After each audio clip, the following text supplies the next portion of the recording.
Step into a world where the paranormal takes center stage. Paranormal M is your backstage pass to real encounters with the supernatural. Don't forget to subscribe and hit the notification bell to join us on this thrilling, otherworldly adventure. The second room in the basement. I've never really had any reason to be truly scared. And looking back, there isn't one experience I can think of that truly terrified me.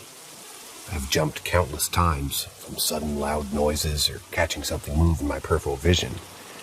But I cannot really ever fully say that I screamed or I shouted. But maybe that's because I'm not a very outspoken person anyway. I'd rather mask my feelings from others. I lost my eldest daughter once. She was 2, and we were in a B&Q. It's a hardware store. They have model bathrooms and kitchens there. And there, I'm admiring some taps or tiles or whatever it was, and I turn around to the shower, and she was just messing around in there, and then poof, gone. That was pretty terrifying, but I wasn't scared, more frantic. Here's the full disclosure. I found her taking a dump on one of the displayed toilets. Not my proudest moment, of having to tell the employee that they needed a cleanup in aisle 6. Anyway, so I haven't ever really been terrified, except once. It happened back when I was 17. I'd left school that summer and had 6 weeks before starting college. It was baking hot in the small rural town that I lived in, situated pretty much in the middle of England. It's an old coal mining town and a bit of British history here.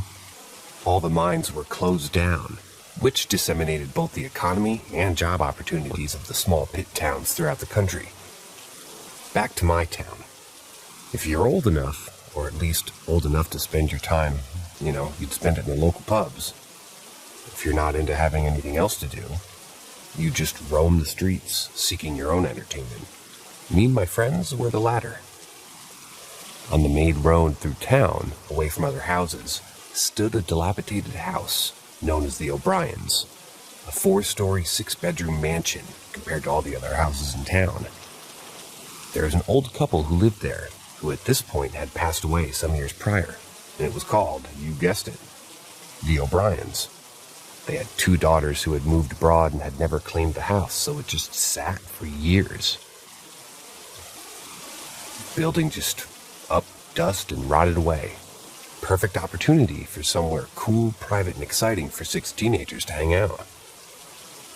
The house had a ridiculously big backyard, which was equally ridiculously overgrown. It literally took us a good part of the day to stomp down a pathway through the nettles and brush, and once through, there was a garage that we could basically drop down into, which we pulled off the roof of to gain access. We spent nearly all summer in that house, hanging out, graffitiing the walls, drinking, smoking. But there was one room that eluded us. From the garage, you headed through the kitchen, which now only consists of a broken window that had been boarded up and a damaged set of cabinets on the back wall. You then stepped into a hallway, which looked right through the front door, with a bathroom and 2 other large rooms on the left-hand side. On the right were the stairs to the second floor. The staircase was built against a wall and had a wooden plank running vertical. Directly opposite the kitchen door, built into the back of the staircase, was a large metal door that had been painted white. The paint, now a sickly yellow dusty color and flaky. This door was locked. It simply wouldn't budge, and looking at the hinges, it opened inwards. The house was big enough that we just kind of forgot about the locked door. We'd spend most days up in the 2 rooms of the 3rd floor, away from the roadside outside, to avoid any passerbys hearing us and phoning the cops. That was until one of the lads decided, for no apparent reason, to light the moth-ridden curtain on fire with a Zippo that he was messing with. The curtain, dust-covered carpet, and old, crinkled wallpaper went up in seconds. We only made it out by smashing the top window and jumping onto a dirt mound on the right side of the garage. I think if adrenaline hasn't been coursing through us, it would have been a hell of a painful fall. We hid in some bushes over the road and watched the fire engine pull out and put out all the flames. But before that could even happen, it engulfed the second and third floor. The second was still usable once we had the courage to re-enter the house, but the third floor was gone. Just the outer walls and what was left of the roof. Shame, really. So we were confined to the bottom floor. The garage was too dark to see in and only had an old table. We'd normally use that to put paste on wallpaper. We used it to get in and out of the roof. The kitchen wasn't much brighter, and the front room had a big window that overlooked the footpath and the road outside, so that left us a small, bleak back room to chill in, which got boring very quickly. Boredom led to curiosity, and I noticed that one of the wooden planks on the side of the stairs was loose, and that there was an open space behind it. Finally, we could see what was behind the metal door. What a mistake that was. They say curiosity killed the cat, but in this instance, it questioned my whole belief. The wooden panels were surprisingly hard to pull off, even for 6 fairly athletic teenagers. So we went out scouting and brought back a few torches and a crowbar. It was still a slog, but we finally managed to remove 2.5 of the panels. Shining the light into the hole revealed another staircase that led downwards. Yet, it looked as though it was decades older than the rest of the house. Cobwebs engulfed every surface, and the stench of musk and damp attacked your nostrils. If you got anywhere near the hole, that is. After some giddy behavior, some pushing and shoving, and a game of 6-man rock, paper, scissors, I grabbed a torch and slowly stuck my head through the hole. The room was darker than dark, so dark that the beam from the torch could be seen cutting through the blackness. I shone it down the staircase first, went down deep. The hole we had made was maybe 4 or 5 steps from the door, and there were at least 25 below it. At the bottom, a wall and a doorway to the left. I swung the torch to the right toward the metal door, not expecting to see what I saw at all. The door was definitely locked tight, with 3 separate deadlocks that ran down the side, all barred. But what caught me by surprise was on the small lip of the top step, pushed firmly against the door. It was a really outdated fridge. The ones that were all squared and about waist high. I told the lads to stand beside me, and they just laughed, thinking I was joking. One by one, they stuck their head in the hole, checked out the bottom of the stairs, and then the fridge. Each one as confused as myself. I remember sitting down, smoking a cigarette and debating how and why would it be there. The door clearly opened inwards, which meant the door must have been locked from the inside. Then somehow the fridge put up against it from the inside as well. We spent the rest of the day checking the garage and the surrounding area of the house for a trap door or another entrance or exit to the cellar, but couldn't find anything. We put it down to the sheer size and state of the garden and went home. The next few visits to the house was us trying to decide who would enter the cellar first. No one wanted to. No matter how many games of rock, paper, scissors we played, it was always best out of the higher number. Until one day I'd had enough. We were sat in a circle in the other room, messing with stuff and just generally chatting. Except me. I just sat and stared at that hole, this dark void in the wall. Finally, I got up, exclaimed my intentions, took the torch from my pocket and stepped inside. Everyone else quickly and very excitedly followed. Immediately, the first few layers of the wooden steps just disintegrated under my feet. They turned into a mulch of damp splinters that clung to the sole of my shoe when I lifted my foot. It was worrying, but the stairs seemed sturdy enough. Each step I took downwards, the temperature dropped rapidly and the air seemed to get thicker and thicker. The inches of dust that I kicked up didn't help. Admittedly, I was a bit scared, but I had 5 other lads behind me, so it was impossible to turn tail now. I headed down and reached the second to last step, and I could see the doorway, which led to an open room. Pausing, I regained my courage with a few shaky, deep breaths and stepped through. The room was in a worse state than the stairs. Webs littered the rafters and floorboards above like moss. They hung from the ceilings in clumps, all tarnished with dust. And weirdly, thinking about it, we never saw any spiders though. The floor was carpeted in a layer of debris from the rotting wood above, dust and dirt. It was a miracle that none of us fell through the floor above. This place was a mess. The room was huge, expanding underneath the bathroom in both rooms on the first floor, and it was dark. There was no light source other than the torches that three of us carried. The room stood empty except a wooden table, smack bang in the middle, no chairs, nothing around it. But on it stood a metal plate, crudely bashed into shape with the remnants of black goo on it. Next to the plate stood a tall, uncorked green bottle. One of the boys went over and picked it up. It sloshed as he did so, with a liquid of deep brown and layers of dirt inside. I never smelled it, but apparently it was putrid. At first, we didn't see the other doorway. It was just in the corner directly opposite, the one that we had just entered. No door, just total darkness. We tried to shine our torches through it, but they didn't seem to cut through the shadows. It was like there was actually a door there, one that drained the torchlight. For some reason, I didn't muster the courage to go into that room, and neither did anyone else. We simply turned and left, feeling like we'd had enough of an adventure for that day.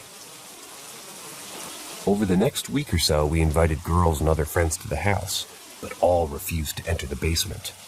We found this pretty hilarious, and would dare one another, more to show off than anything, to go down there either on our own or in pairs, without a flashlight, and see how long we could stay down there. Now, not once did I get scared while I stood in complete darkness down there. It was kind of calming, but none of us ever got the courage to enter the other room, and in hindsight, we should have questioned more why the door was metal, or why it was locked from the inside, and how a fridge got up the stairs and placed in the front door as a barrier from the inside also. But, full of excitement and immaturity, it never crossed our minds. We just assumed that there would be some sort of other exit to the other room which led to the garden. Word quickly went round through the year that Groups and the O'Brien was in the basement. Or I guess I'm assuming that people were in their basement, which was us, and we definitely fed the rumors of it being haunted. Teenagers would ask us how to get into the house, and for us to show them the barricade and the door in the basement. So, because we thought we were cool, we spent another day making a maze in the garden, squashing pathways down that led away from the garage. We would then invite people into the house, lead them through the garden into the garage, and show them the hole in the stairs. It got quite popular, and we decided to cash in on the opportunity. We told people that if they wanted to see the basement, then they would have to go through an initiation. As they came in, we would have one person sit on the fridge and another at the bottom of the stairs, both with torches, and send people into the first room, telling them that they had to stay there for 10 minutes with the torches turned off, and then we would let them out. This went on for a while, and it was fun at first. A lot of people bottled it as soon as the torches were turned off. I'm assuming that, well, I don't really know what that means, but anyway. But some stayed. We'd cheer them back up the stairs when they completed it. It was a cheesy little ritual that we created. But still, everyone refused to go into the other room when questioned. They just said that they didn't feel comfortable, until my little brother and his friend came. They were two years younger than us, and initially we refused to let anyone who wasn't our age into the house. We were all there at the time, and there were 6 of us in that friend group. So it was pretty easy to deter people away if they managed to find the entrance at the garage. But after constant pestering and the initial curiosity of others dwindling, we decided to invite them along. We made a big deal out of it, taking them to the dilapidated fence at the back of the garden, and tying their jumpers around their faces as we led them blind through the maze of shrubbery and thorns to the garage. It was a decent drop from the hole in the roof, and even though my brother managed it, his friend had to be lowered down by his arms. Once inside, they were met with a stench of smoke that lingered from the floors above. We walked them through the kitchen and showed them the makeshift entrance to the basement. We told them the story of the metal door and how it didn't make much sense, and it gave them the option of staying in the room in pitch black for 10 minutes, or go in the second room in pitch black for 5 minutes, an offer a lot of people initially picked until they got down the staircase. The quote-unquote second room, they said in unison, and we all laughed, expecting them to change their minds immediately. One of the lads slipped through the hole in the wooden boards and turned right, heading up the stairs and positioning himself on the fridge. I went through the next and positioned myself at the foot of the stairs. I'd just like to say at this point, all of us regulars felt completely comfortable going down to the bottom of the stairs practically alone. We'd all taken turns when bringing people down here and had done it numerous times each, so this time was no different. There was a giddy, nervous atmosphere when the two youngsters entered the staircase. The torches that we were using were cheap ones that we'd gotten from the market, so they cast an eerie yellow glow. Slowly, my brother and his friend made it down the stairs, clearly attempting to show face and act unmoved by the state of the rotten, decaying wood around them. But as they trenched through the mulch, they stuck close together. They took their time, so much so that the guy at the top shouted at them to hurry and both nearly shit their pants. When they finally got to me, I told them that this was the first room, shining the torch around the room through the doorway, and that they were to go into the next one, aiming my beam through the darkness to the frame of the other door. The room was a decent size, and as stated, the torches were cheap, but I remember taking notice that the beam that cut through the first room never seemed to illuminate the second room at all, as if there was an object obstructing its path. My brother's friend walked into the room, and as my brother walked past me, I grabbed his shoulder and told him that he didn't have to do this, and if he did, then he could come back out whenever. With a nod and a dismissive wave, he followed his friend. They crossed the room, past the table, and disappeared through the second doorway, as if walking through a dark stage curtain. I hit the button on my Casio watch to start the countdown from 5 minutes. I then aimed the beam of my torch up the staircase. The guy sitting on the fridge smiled excitedly and looked at his watch. "I really need to piss, dude. I'll be right back," he said, jumping down and disappearing back through the gap. I stood at the bottom of those steps for what seemed like forever. I could hear the faint giggles from across the first room. They seemed muffled, as if hearing voices from behind a door. "How long left?" my brother's voice said. 3.5 minutes, I replied, checking my watch. Now, in the basement, despite it obviously being underground, there was never an uncomfortable temperature. It was colder than upstairs, but had no bite. There was never a chill, and while being down there countless amounts of times, not once had any of us felt any sort of breeze. But, and this is a memory that still haunts me a little bit, especially when there's a sudden shift in temperature, I noticed that I became very cold at the bottom of the stairs, to the point where I could see my breath when checking the time against the light of my watch face. The mumbles from the other room had also stopped. I tried to focus on them, see if I could hear any movement or the nervous noises that they had been making before, but nothing.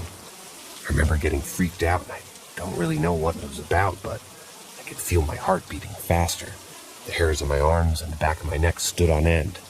I turned on the torch and stepped into the first room. "Yo, you guys all right?" I called out. Nothing, no reply. "Oh, stop fucking around, time's up," I called again, and again no reply. I shone the torch through the doorway of the second room, but just like before, it was as if the beam cut through the first room and then stopped at the doorway. I crept closer, calling my brother's name, but he never replied.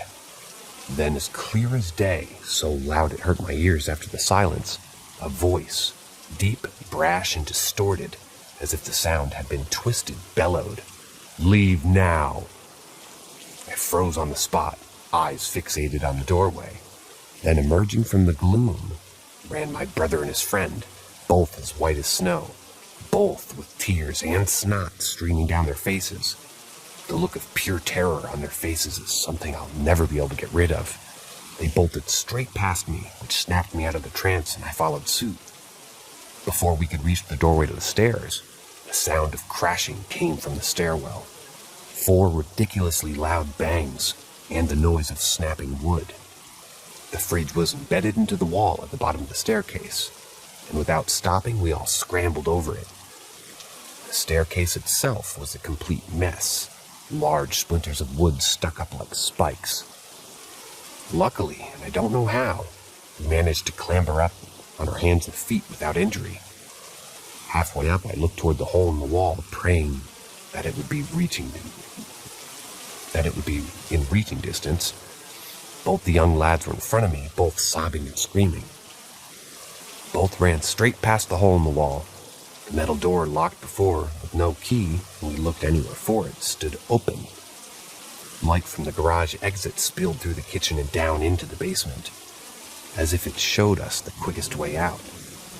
Instinct had set in by this point, and all 3 of us darted through the door, onto the table, and up through the garage. My brother's friend, too small to get down on his own, managed to get out without help. We ran through the garden maze. At some point, I had to grab hold of my brother to stop him from going down one of the many dead ends that we had created, and without word, took the lead. We raced to the fence, squeezed through the hole, and collapsed on the field behind the property. I looked around, and there, also sat on the grass, staring at the 3 of us, was everyone else who had been in the house. No one said a word. Everyone looked as scared as each other. Except for the 2 younger boys. They wept for a long time. And actually, as we all just sat there in silence, we let them do it.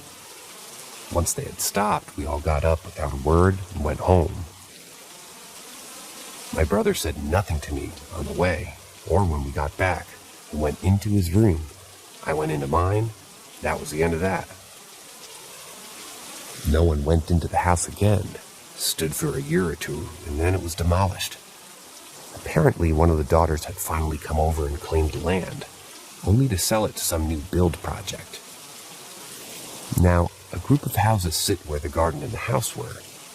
Nice-looking houses, to be fair. My brother still refuses to walk past that estate. They never built on the land directly above the cellar. Apparently, and I've never really confirmed it, but the builders refused to fill the cellar in for some reason. They just bricked it up and left it as an open space, despite being able to fit a perfectly good house on there. We only brought it up once within the friend group, and only because I convinced myself that it had been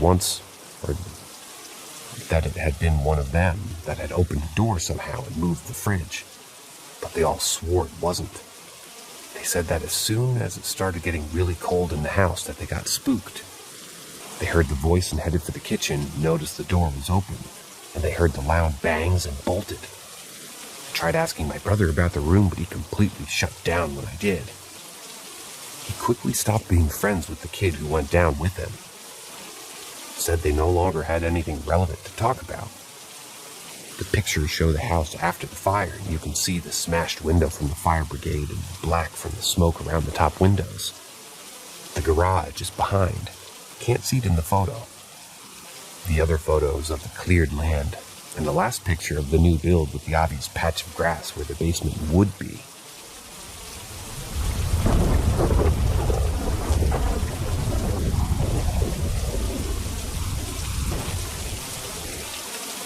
Hitchhiker on the highway. Ghost hitchhiker. My parents, mom, and stepdad were both truck drivers. They operated as a team, meaning that they worked in the same semi and drove at different times. I lived with my grandparents most of my childhood, but some summers my mom would pick me up and we would go see the country as she worked. One day we were outside of Atlanta, Georgia, and we saw a car being worked on. It was a 2000s model Toyota that was beige in color. The odd thing about the people changing this tire was readily apparent to anyone who had eyes. They were all dressed in period-accurate Nazi uniforms.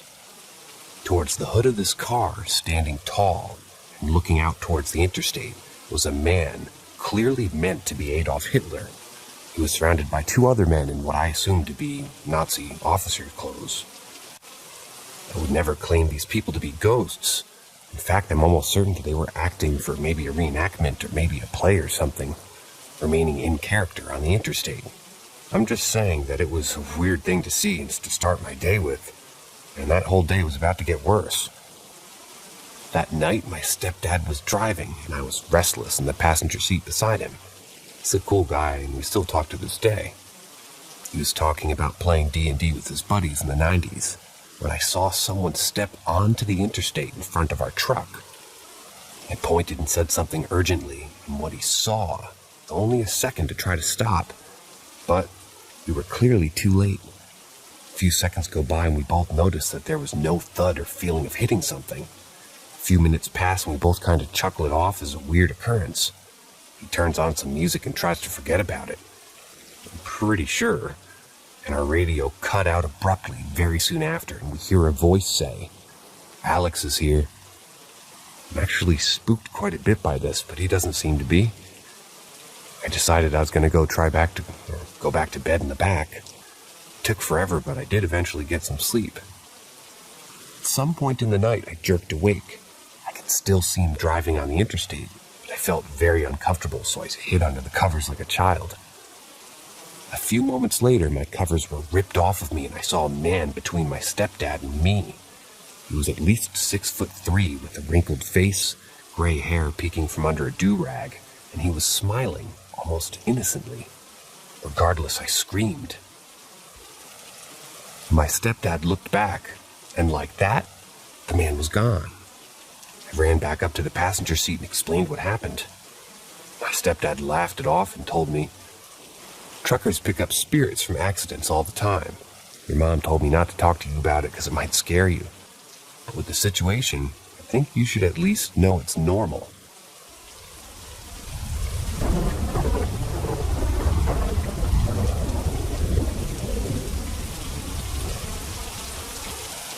Knives in the kitchen. The multiple stories of one weird night at my mom's house. I was 15 at the time. My mom was having a large family gathering at her house. I was invited because, while my mom and I weren't close, she had recovered from drug use for 2 or 3 years and was making a solid effort to turn her life around. Several of my aunts and uncles and cousins, nieces and nephews would be there, and at this point, my grandparents were pretty confident that my mother was actually trying really hard to reestablish her relationship with me. We weren't the best of friends, but I also didn't hate her either. I get there, and it's blatantly a fantastic time. The younger of us played in water slides, went on four-wheeler rides, had ice cream from an ice cream truck. We were all a little bit tired by the end of the day. Then night comes.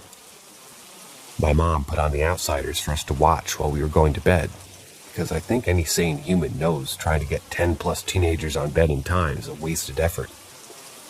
I was exhausted, but unfortunately, I had battled badly with insomnia my entire life. It was 2:30 a.m. and everyone else was asleep. Someone knocks on the door to my room that we're staying in. I'm a little aggressive at this point, saying something along the lines of, "It's 2 a.m., what?" And a voice using a bad redneck accent responds, saying, "It's your Uncle Mike. Grab a knife in the kitchen." I was kind of in it. I just kind of got jolted. But I did have an Uncle Mike in the house at that time, and he was an actual redneck. This was almost as if someone was held at gunpoint, and they told me to do a redneck accent, but physically weren't able to. They were also sounding like they were kind of choking on every word. So I simply decided I wasn't going to do that. "No, it's 2 a.m. I'm not grabbing a knife from the kitchen, Mikey." I'd never called my uncle that, but for some reason the fear made me speak out of sync with my thoughts a bit. "But we made a cake for everybody. You have to get a knife from the kitchen." Hell no, I thought. Mike couldn't cook anything other than bacon, hamburgers, and steaks. I opened the door and rushed into my oldest cousin's room, I think. He was sleeping on a bed in the tent inside. Mr. Lonely was playing with a blue room light on. I locked the door behind me and slept with my cousin, who was in their 20s, and he was kind of rough around the edges. I slept in that room that night only to wake up to accusations. My aunt, the one married to Mike, asked why I was banging on her door all night. I told her I wasn't. She said that at apparently a similar time that I went into my cousin's room, I banged on her door. She got dressed to open it. The door to my cousin's room was open, the lights were off, and no music was playing in the room. But no one was in there. When I told her my version of the story, she said it was impossible because Mike left for work at 7:30 in the morning. Or 7:30 to be at work at 8 p.m. and wouldn't be back until closer to 4 a.m. My older cousin who I slept with also had a different version of the story, stating he woke up to no one in the room but his door was open and he was looking down the hallway to every door in the hallway being open as well. He shrugged it off and went back to bed after locking his door. He had no explanation for how I got into his room without jimmying the door open. After some conversation with my oldest cousin, he whipped out a cell phone and started begrudgingly asking questions. When we heard nothing, we listened to the video, and as clear as day, a voice can be heard speaking, saying, "My name is Mike, and I'm here." It sounded choking, but without a bad southern accent. Oops, I said it with a southern accent. Afterwards, my family decided it was a weird night and didn't bring it up again, except in joking ways. Because what are you going to do about it? My mom and my aunt are very spiritual, but I'm a skeptic. I just thought I'd tell my version of the events. And yeah, my whole family thought it was weird that I heard a voice at the other side of the door. And when I opened it, no one was there. I never even thought about that aspect as a scared teen.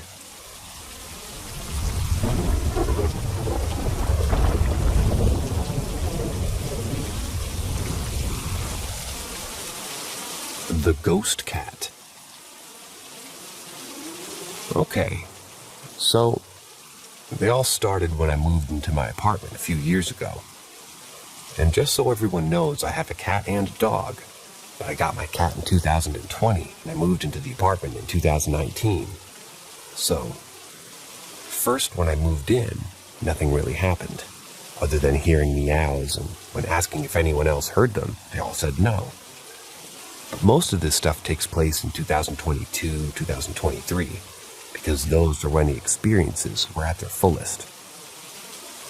So first I would hear cat footsteps when my cat wasn't near. I would hear them under the bed, and when I checked under the bed, nothing was there.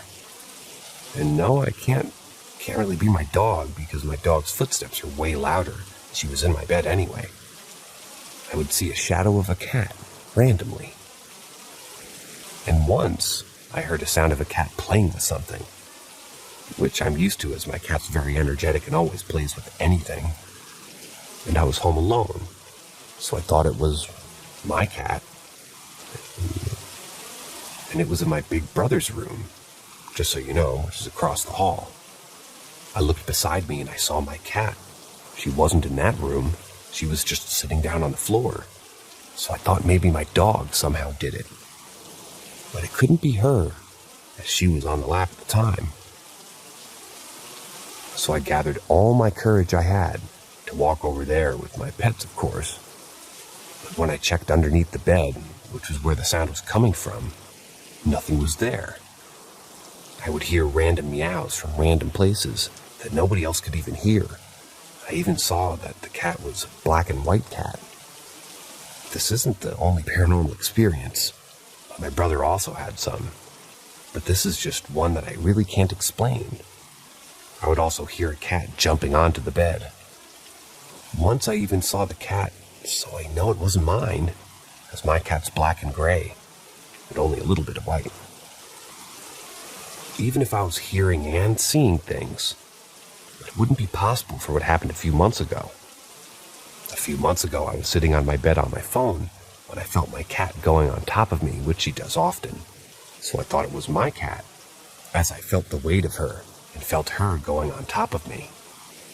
So I looked up and saw nothing. Nothing was there. I only felt the cat going on me and not getting off. And I would see my cat in the corner of my eye if she jumped off. So this can't be explained. It's very weird, and I would always hear meows. And even see my cat meowing at nothing while looking up. I would always hear my cat's footsteps when she wasn't there. even see a shadow of the cat or cats, and I know I felt it. I don't know what's going on, and I don't know whose cat that is. Why only I can hear it and see it is beyond me.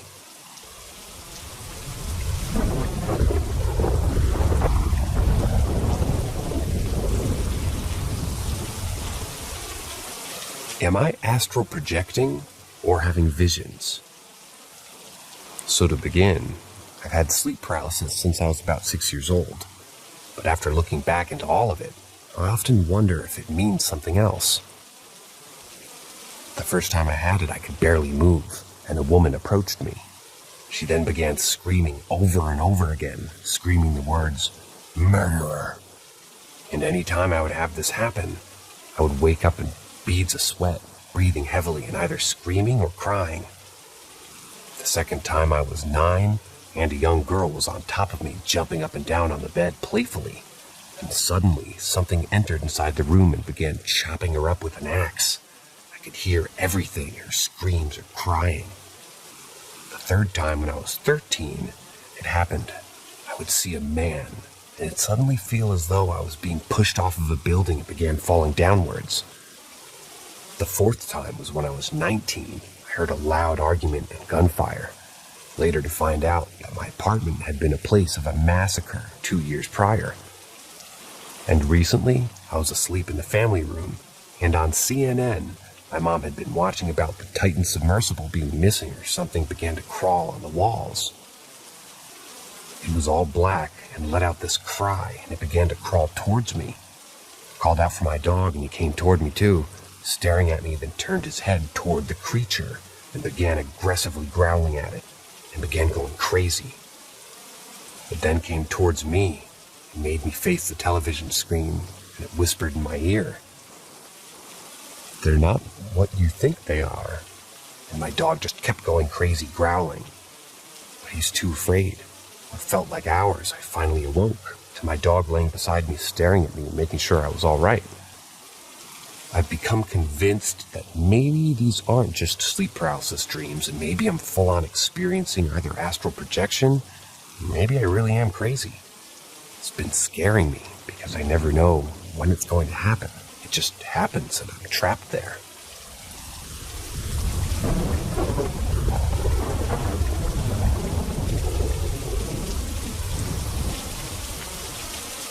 A few of my personal stories help debunk. When I was younger, I used to hear a cat door slam, and I live in the middle of nowhere, and they all sounded from my driveway. Nearest house in that direction is about a quarter of a mile away. But with them being sort of too frequent and so loud that it couldn't be them, I would hear this nearly daily until I was about 13. Talking to other people around the world, they've also experienced this. The next event was late at night.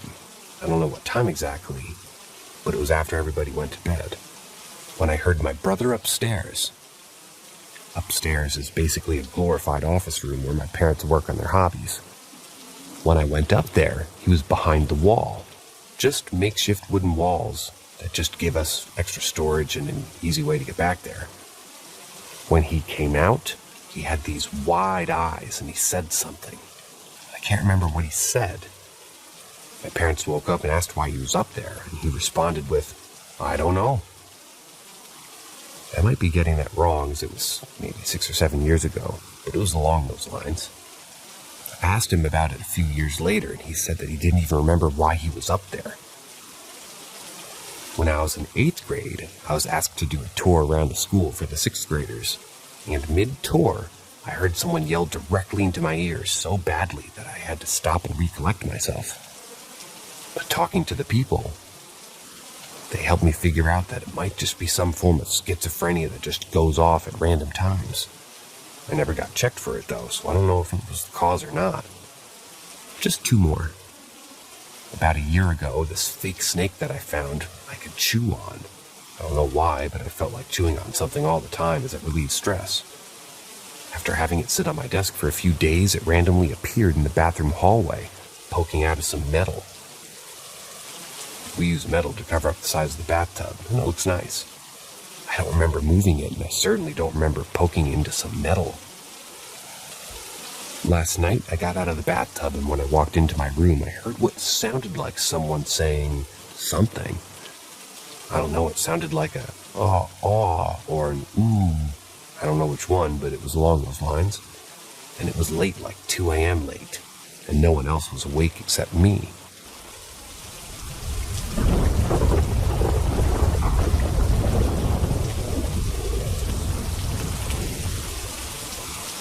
Something communicating with me through a light.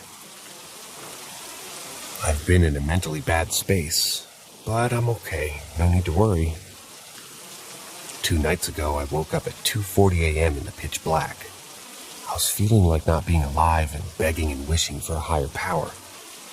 I asked if I meant to be alive, for something in this room to move or something to happen. After 5 minutes, nothing happened, so I asked if someone could communicate with me through lights.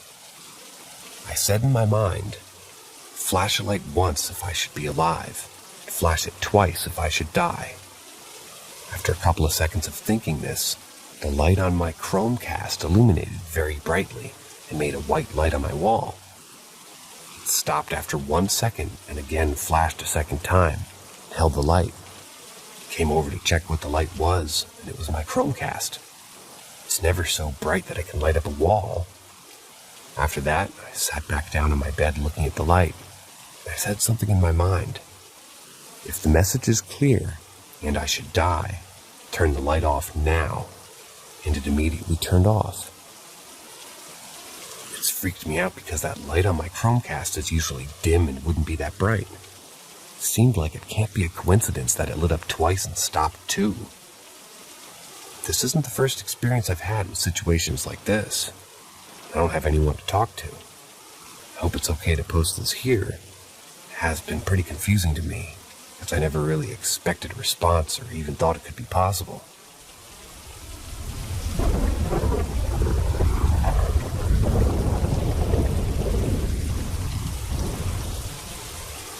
Ask Reddit. Over a couple of weeks years ago, living with my ex while we were in the shower together, the bathroom door got knocked on extremely hard and aggressively. Got out and opened it basically straight away. There was no one there. No one was in the house, and all the doors were locked. We also had the cliche footsteps. And I remember one night there was this weird music coming from nowhere but still in the house. That was whack. A Friday night, maybe Saturday, it was years ago now, some teenagers from next door came and knocked saying that there was someone in the house with them. They were alone for the weekend, so my mates and I just plussed them. My partner went out with them. We saw the lights go out all at once, but no one came out. The cops came and called for backup. They went through and found no one after looking for like 15 minutes. The thing is, though, unless whoever was in there could climb 4 meters in a few seconds, the only way to the street was past us. They stayed with us the night, and we never heard anything about it again. They also moved away maybe a month after, I think. The last thing that went down over those weeks was the one that fucked with me the most. I heard as clear as day my name said right behind me, and then footsteps above me while doing some early morning weekend work. I used to work in a very high security facility, and for someone else to be in the building, they would have had to been let in by me. Couldn't be in there before me as the alarms couldn't be deactivated without my fingerprint. I almost shit myself after talking with my boss on the phone and checking that there really wasn't anyone else up there besides me. No cars besides my work car and my private car locked in the grounds with the other work cars. I bailed and never did Saturday mornings alone. After that, nothing ever happened and nothing before. I still think about those weeks all the time.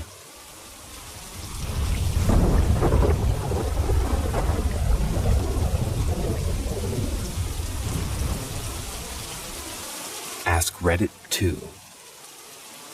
My parents' house that I grew up in changed my belief at a very early age. We had moved from our old house into a new one when I was around 4 years old. I got to pick my room.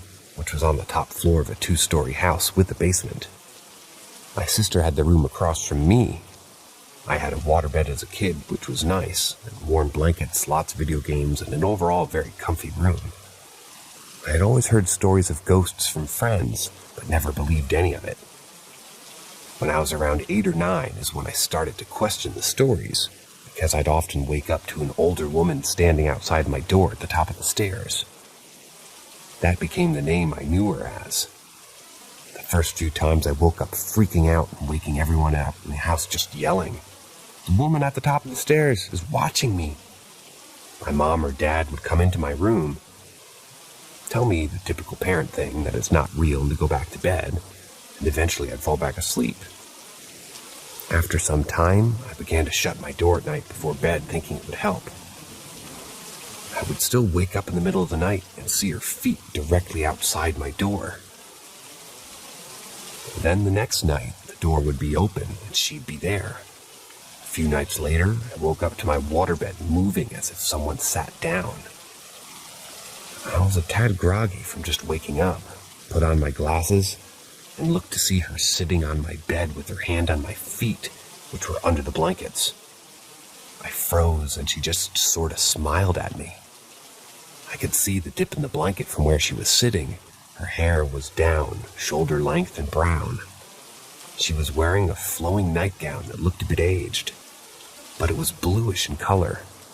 There was no doubt in my mind that she was there, but I knew if I yelled for my parents, she'd disappear. I eventually sat up, and right as I moved, she disappeared. I felt the area where she was sitting, and it was ice cold. I'd like to say that this was the first and the last time that it happened, but it wasn't at all. This would continue for years. To date at this house, I've heard someone say my name quite a few times when I've been completely home alone. I watched items slide to perfectly flat surfaces, seen multiple different ghosts there, animals, and had absolutely 100% inexplicable things occur. A friend that passed visited me a few times, watched items get dropped, thrown, lights turned off and on, TV off and on. I could go on, but this is already insanely long. I'm 38 now, married, kids, house of my own, and I still see things about every week in different places. For me, it's not a matter of if that they're real, because they're 100% real, but you just might not have seen one yet or noticed the noises.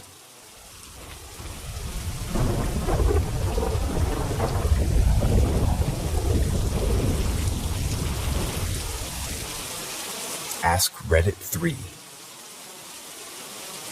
Grandpa was more silent than your typical quiet Finnish man is. His reactions to things comprised mostly of scoffs and grunts. Very rarely did he let out a shy smile. It was over 11 years ago that he passed away, choking on his own mucus at night. He had throat cancer, it was bad, but he managed to survive it for a few years. The doctor had called my grandmother, saying that Gramps didn't have a lot of time left as such. The family went to the hospital to visit him one last time.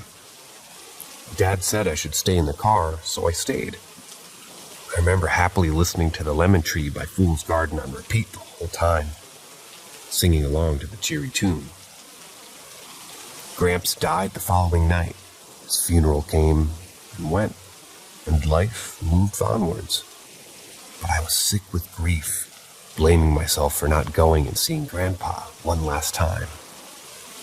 Exactly 2 years after Gramps had died, on the same day, on the dot, I had a dream. In the dream, it was Christmas time. My parents and I were going to my grandparents' house. Without even knocking on the door, my grandparents' dog, who had already passed on a few years before Gramps, jumped up at me and started licking my face.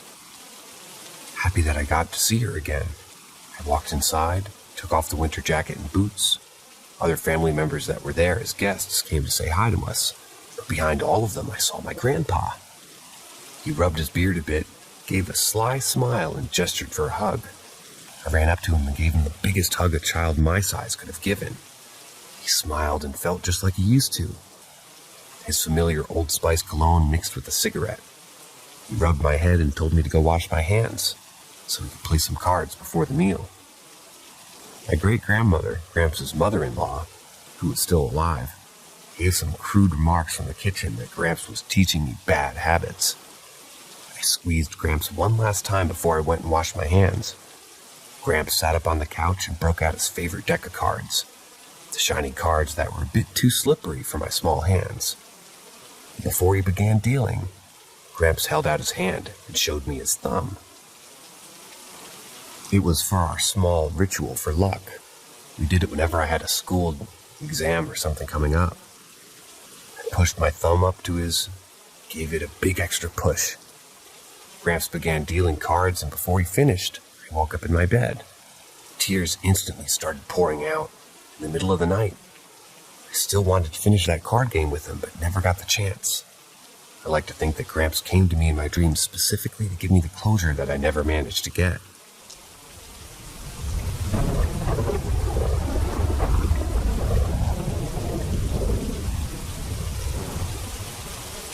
I tried to post this last night and today, and the post failed. My family has a lake house with 90 acres that we go to vacation at periodically. It's my stepdad's family. His Uncle Ken was an alcoholic and committed suicide in the basement about 20 years ago.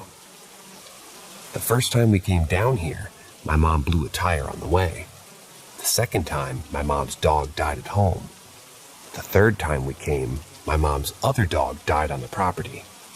And this time, when we went to leave, my dog started having heart issues and died. Lots of strange incidents have happened in the past couple of times that we've went. I feel a weird energy here, and I feel like I'm constantly being watched. We were going to leave Thursday, but with the situation with my dog, we hung behind and let my family go, and we would all meet up with them later.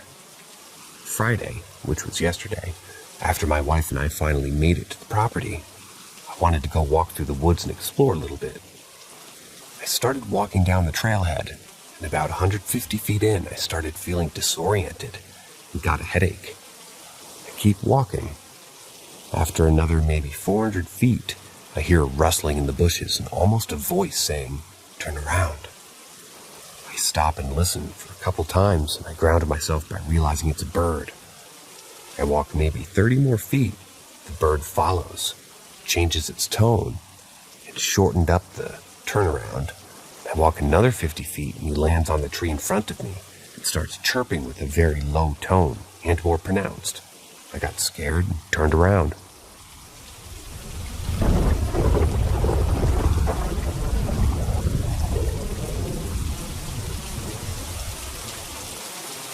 Ask Reddit 5. On Black Friday, my wife let me at home with our sleeping kids, 1 and 3 years old. The 1-year-old slept in our room so as not to disturb my other child. Around midnight, the youngest wakes up screaming bloody murder, so I go up and I start rocking him. He's falling asleep when I heard the telltale signs of a toddler's feet running on hard wood. As I look over, I see my son run into the dark room I'm in. I'm about to say, "Hi, Nathan," and I noticed it isn't him, but an apparition of a child. In the time it took my brain to process this, it disappeared into the ether. I tried to justify this as the light in the hallway playing tricks on me, but it was too real. My heart jumped nearly out of my chest when it happened. Since then, a few random things happened.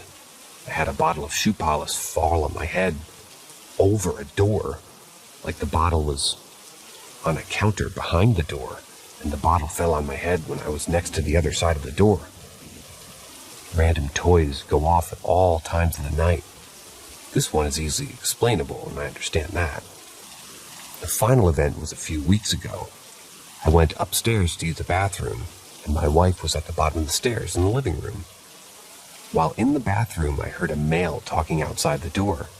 I assumed it was the TV. When I came out, she asked me if I was talking to her, and I said no, TV was off. We both heard a man's voice clear as day, talking in the upstairs hallway.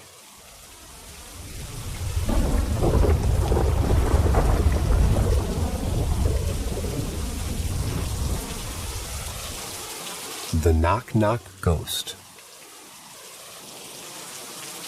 When I was 16 or something, I used to go every summer to my aunt and uncle's house in the countryside. I used to live in a city near to the desert, so it was pretty fun and refreshing to go. The thing is that my uncle is really good to tell stories and give them a fake ending. And I'm autistic, so I would realize that they were lies when something really extreme or unbelievable happened, or my sister directly told me that he was lying. But the stories weren't like in a compulsive liar kind of way.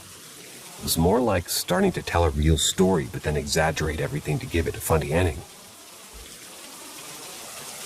So this one day we were eating fries and drinking Pepsi, although he was a little bit drunk because he was drinking beer too. My sister and I were with him, and suddenly his face became very serious and said that the story that he was about to tell was 100% true. I learned the hard way that I shouldn't take seriously what he said, so playfully I told him to go on. He started by telling me that when he was little, and his brother had his own room, so he slept by himself. The thing is that some nights would appear, what he called as El Fantasma del Toc Toc. That translates to the knock-knock ghost. He would hear 4 knocks on the window and feel like someone was watching him. This happened pretty frequently and really scared him. I said something like, "Okay, you should stop drinking and go to bed." And I laughed. My aunt was with my younger sister on the bed because she was telling her story. And she sort of fell asleep, so I had to sleep in the big bed with my uncle. I remember that I was reading a fan fiction or something, and it was pretty late. All I could hear was my uncle snoring. I was really concentrated on what I was doing, but suddenly I heard 4 knocks on the window. I laughed out loud and said, "You'll have to work harder to scare me," thinking that it was just one of my cousins trying to scare me because they heard the story or something. So I go back to, reading with a smile on my face. I was laying down when I swear I felt a weight on my legs, as if someone was sitting on them. I sat down immediately and looked to see if it was somebody playing a prank on me, but all I saw was my legs covered by the sheets. I panicked and bent my legs so I could hold them with my arms, but I couldn't. Until from one moment to another, the weight disappeared. I was shocked because I couldn't explain what had happened. I do believe in spirits and energies and stuff, but it had never happened to me. I'm a pretty logical person, so when something mildly paranormal happened, I would give it a logical explanation right away. But this time I couldn't. I convinced myself to just think that it was paranoia because the story that my uncle had told me. But at the time I didn't believe him. I really thought that he was just drunk and messing with me. The story didn't scare me, so I don't know how my head would make it up.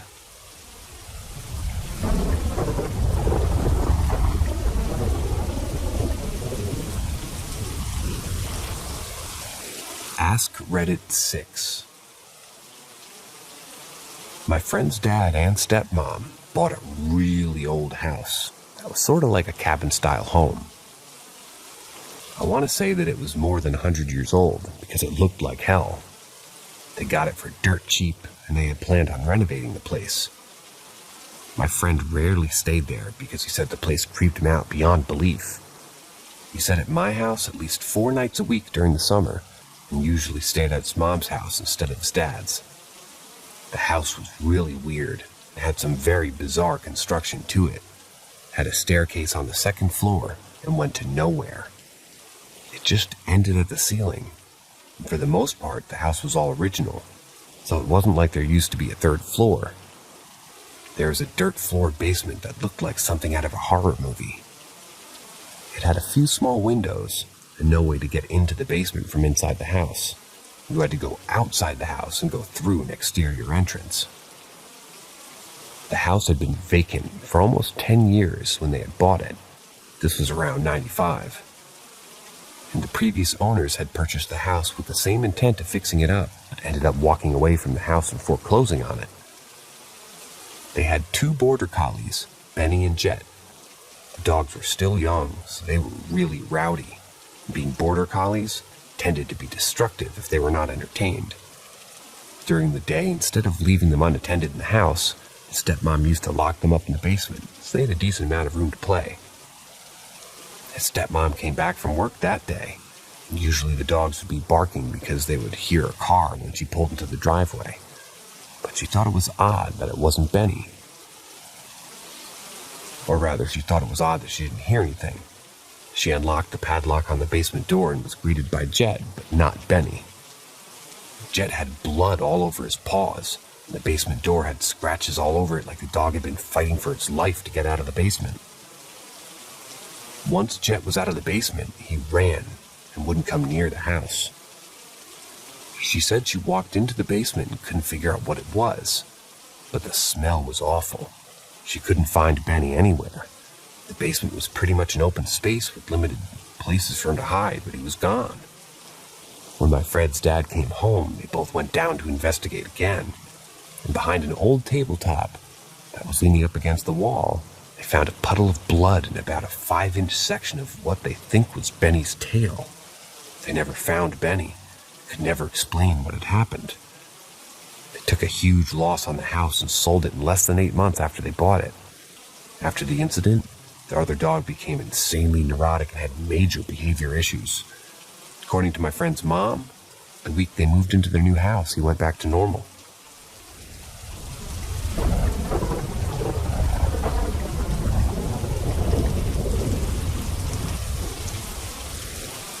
I was driving home from my then-girlfriend's house at around midnight.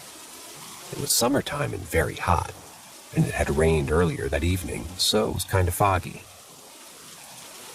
I had to drive down Route 17, which is a really old road that ran from where I lived to where she lived. It also passed through Burkittsville, the town where the Blair Witch Project came from. I was driving through the area that was mostly old rundown farms. The road has a lot of sharp turns in them, so you have to go slow. I was going through a turn and through the fog, and I all of a sudden see an old man walking across the street.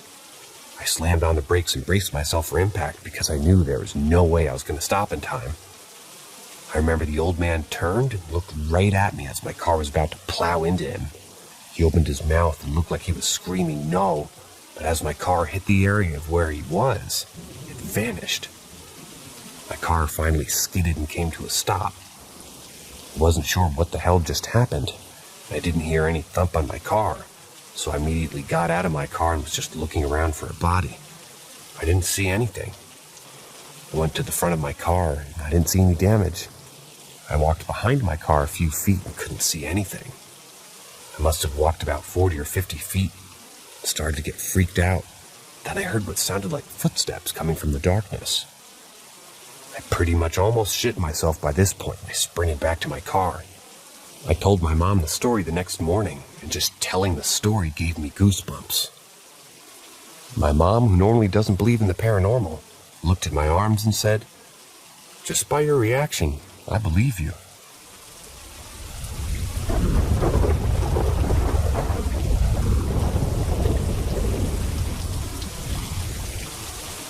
The Girl in the Kalgoorlie.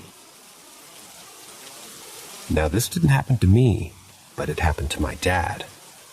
He's not the kind to over-exaggerate or even believe in the supernatural, but this experience really shook him up. He owns a business that provides safety manufacturing for mining vehicles and the like, and he was on one of his sales trips down to a mining town in Kalgoorlie, Western Australia. Now, towns like these in Australia are old and remote and have a lot of strange feelings around them due to bloodshed with First Nation peoples and also miners during the gold rush in Australia and crimes that occurred around remote towns such as these. As such, paranormal encounters are not unheard of, and I believe my dad had one. He had got back late to his hotel room after a trip out to the mines. He was exhausted, so he went straight to bed. At around 2 a.m. he heard loud voices and banging on the doors and sat up in his bed. The rooms are set out so that he could see his door directly from his bed, down to a small passageway. The noise ended abruptly, and he assumed it had just been some drunk FIFO workers or something, and was ready to lie back down when he saw something strange. The door to his room hadn't opened, but he could clearly see a young girl making her way down the short passage toward him. He couldn't see her features properly, as she was quite shadowy, and her body seemed to cut off at the waist, as there were no visible legs. I was 16 at the time, and he described her as seeming around my age and height. She came close to his bed, and he let out a yell as he was terrified, and she seemed to disappear in front of him.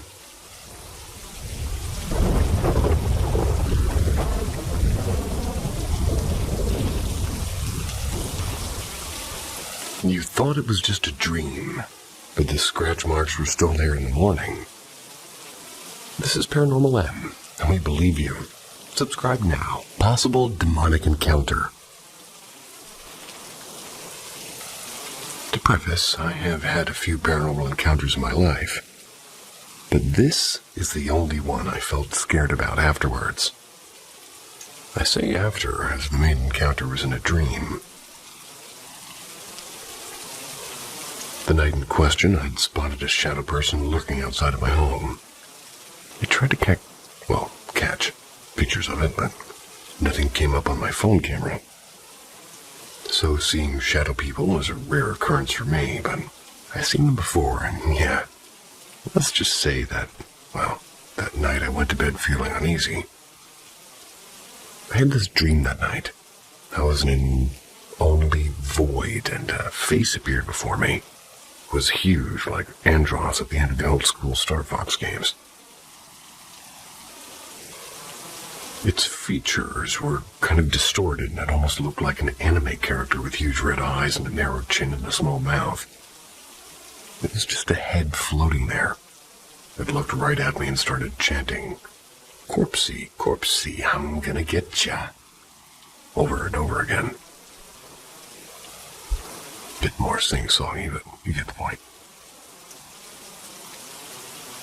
I ran in my dream, the chanting getting louder until I snapped awake, breathing hard and covered with sweat. My wife started to wake too, from my scream. I've never screamed awake before, and at the time, 5 years that we'd been together. It was all so real, and I didn't sleep at all the rest of the night. I felt eyes watching me from a dark corner for several nights after I saw shadow people around my home. I had a Wicca friend to bless my home and do me some protection spells that seemed to stop the shadow people. I know what you may be thinking. Maybe I just had some twisted nightmare about Cropsey, the hooked killer of Staten Island. But at that time, I had not heard of Cropsey. It wasn't until I was researching Cropsey that I found out about that. Or Corpsey. Well, you wrote Cropsey, so I said it. Next story.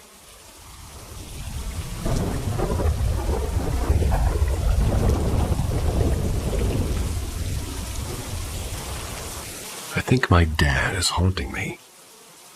Advice. So lately, my wife and I have been going through a hard time with COVID such. I've been very stressed, and my wife and I have noticed a couple of strange things happening around our apartment. These include phantom smells and cold spots and objects moving without us remembering to move them, or without us remember moving them. Excuse me. Now, here's some backstory. My dad passed away in 2007 from cancer. We were always very close, and I had to relearn how to live without his guidance and friendship. I keep a small vial of his ashes along with a photo of him, so he'll always be near me. This is placed on a shelf in my living room, along with some family photos. My apartment is right next to a large power substation. We've always had an inkling that there might be a lot of paranormal energy around. Now, since I've been going through this stressful time, I've really been feeling like he's... God, my voice. I've really been feeling like he's been around. I keep smelling his cologne, a scent he always wore, and wore the same scent throughout my life. I associate it with him because it comes and goes, mainly when I'm really feeling down. Other things are, some things that were his that I inherited get moved on occasion. Do you think that it's my dad or something malevolent? I was thinking of getting a spirit box to see if I can contact him. We tried to do EVP, but it's too noisy in our apartment to get a decent soundscape. Is there any danger in using a spirit box? I'm not going to use a Ouija board. Those things scare the crap out of me, so that's out. It would mean a lot to me if it was my dad, knowing that he's keeping an eye out for me.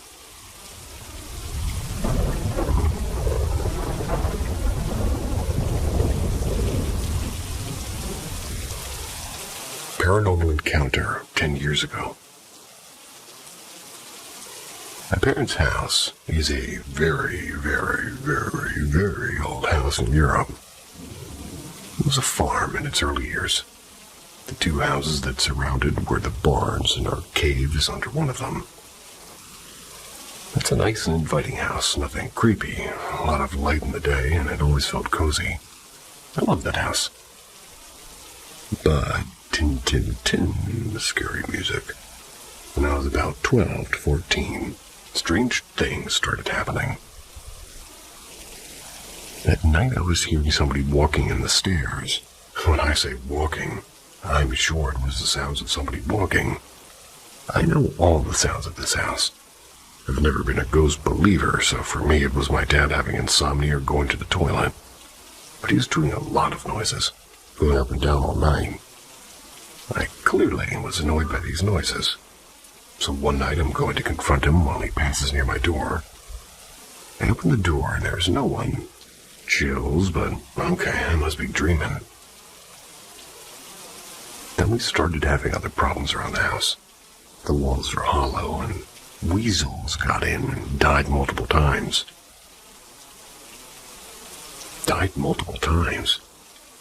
Necromancy. Hogs came to the garden and destroyed several things. The neighbor who was a hunter killed them, and we gave them to a butcher who made very good recipes with them. Yummy. Then my mom's car had her tires cut by a knife, and we don't know who it was. One day, my grandmother told us to make a cross with salt underneath the rug, and she did not believe in God or what, but she believed in witches, and by her own words knew some. This was for her a way to repulse the bad spirits and the bad people. We did it for the lol, thinking it would not work, but it did work. Never heard the steps in the stairs again. No weasel died in the wall since then. No car attacks. I was thinking it was my imagination, but the other night I talked about that with my parents for the first time because we were talking about my grandmother who died this year. They said that they also lived some weird things in this house, which ended at the moment we put the salt cross. They never told us because they didn't want us to have nightmares. So that was my quote-unquote ghost story, or maybe the story where a creepy dude lived in the walls of the house like Bruno and Encanto and died.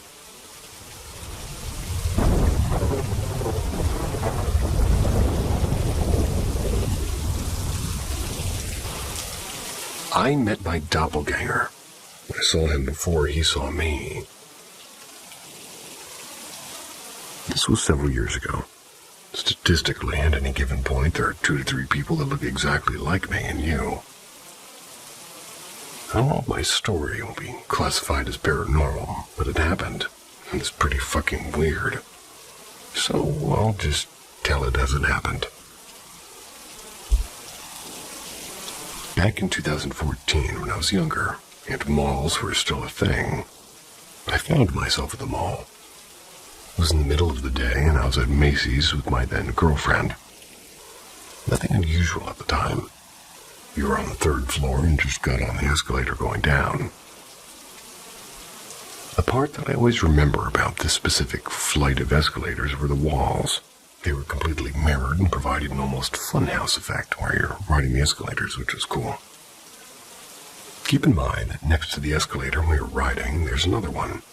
This one going up to the 3rd floor where I was leaving. Riding the escalator down, and near my girlfriend, I was enjoying the infinite reflections within the mirrors dancing all around me. In the mirror, I found what I believed to be my own reflection. Only I felt this reflected image of mine was somehow not me. Keep in mind, the escalator's going down, so trying to find the source of my not-quite-me reflection, I naturally look downward, coming toward me. And I see somebody who looks exactly like me. His eyes are looking straight ahead, so he didn't see me yet. I stood in amazement as I rode down. He's riding up toward me. He's with a girl that also looks similar to mine. Time slowed down as I made a mental image of what I was seeing, and I knew I was meeting my doppelganger. And that this must be an important moment. I should probably pay attention because I wanted to remember every possible detail. The face, the nose, the hair, and hairstyle. Exactly the same as me. He had my physical build too, and he looked exactly the same height and weight and skin tone and muscle tone as me. What really blew my mind was his clothing. I believe my jaw dropped. I've been told by my friends that I have a very specific style, although I've never really understood what that meant. It's probably because I'm a retired skater and punk rock type of guy, don't really follow pop trends and shit. Anyway, the point is, my doppelganger was wearing clothes I actually owned and wore at the time. When I made this connection, I was overwhelmed with every kind of emotion all at once. He was going toward me, and I was going towards him. And as our motorized stairs carried us further, he noticed me and we made eye contact. When he saw me, his jaw dropped. We drew closer and our eyes locked and we passed by each other like two ships in the night. I wasn't scared because his reaction was completely genuine, and he had the same stupid look of bewilderment I wore. We didn't say a word, but I could tell he was pretty fucking surprised to see me. At least my doppelganger seemed pretty chill and not threatening. We turned our heads as far as we could and then got off our respective floors. Immediately after I got off, I said to my girlfriend, "Did you see that guy?" Her face was white as, well, she said she didn't want to talk about it. I would have used everything in my power to stop that escalator because I'm a different looking guy, and if I saw a guy that looked like me, I'd be like, "Stop the press." I'm hanging out with this guy. He looks cool.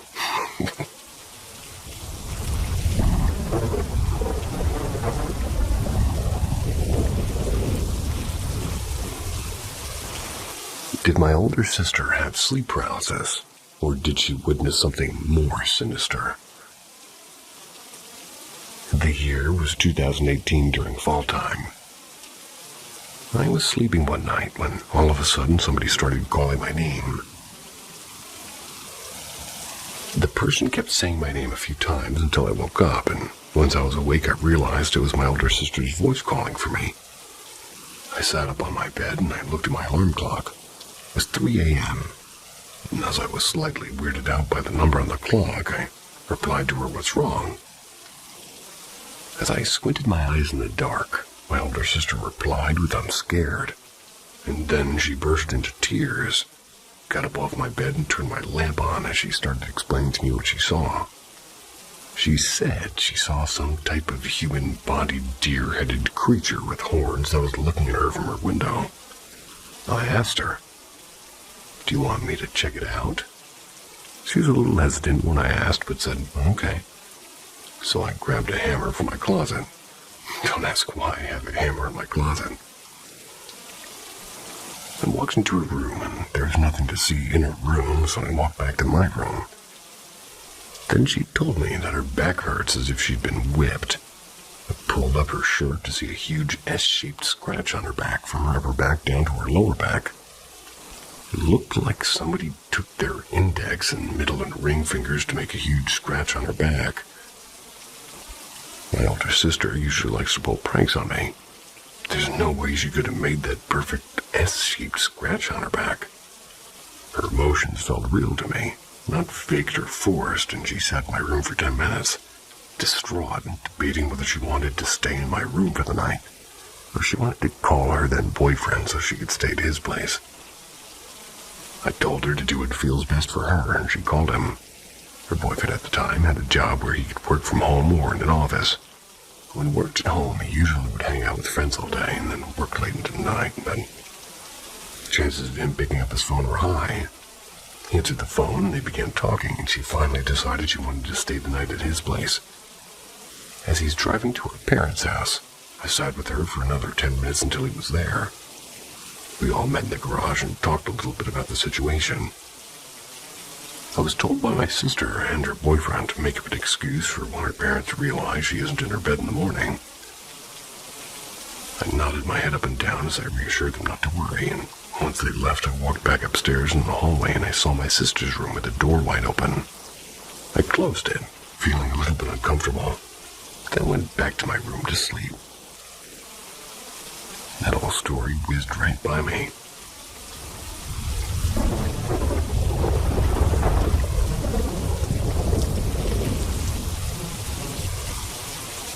I have dreams about my teeth falling out before a loved one passes.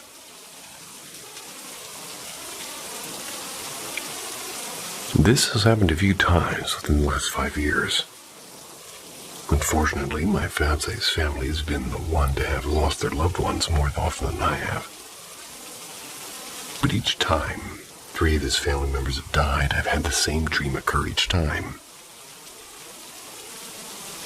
My fiance's family had a string of bad luck in their family when it comes to losing their loved ones. We had 3 family losses within 4 years and haven't fully recovered.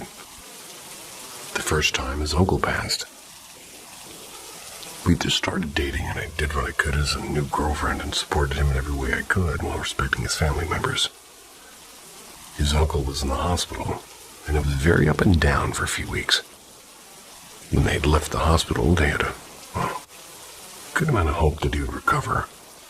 He passed away very late at night. The same night he passed, I had a nightmare that my teeth fell out of my mouth while I was eating a bowl of cereal. It was simple and nothing crazy, but each tooth consistently kept falling out. The dream was so real and vivid, and I screamed myself awake and woke him up.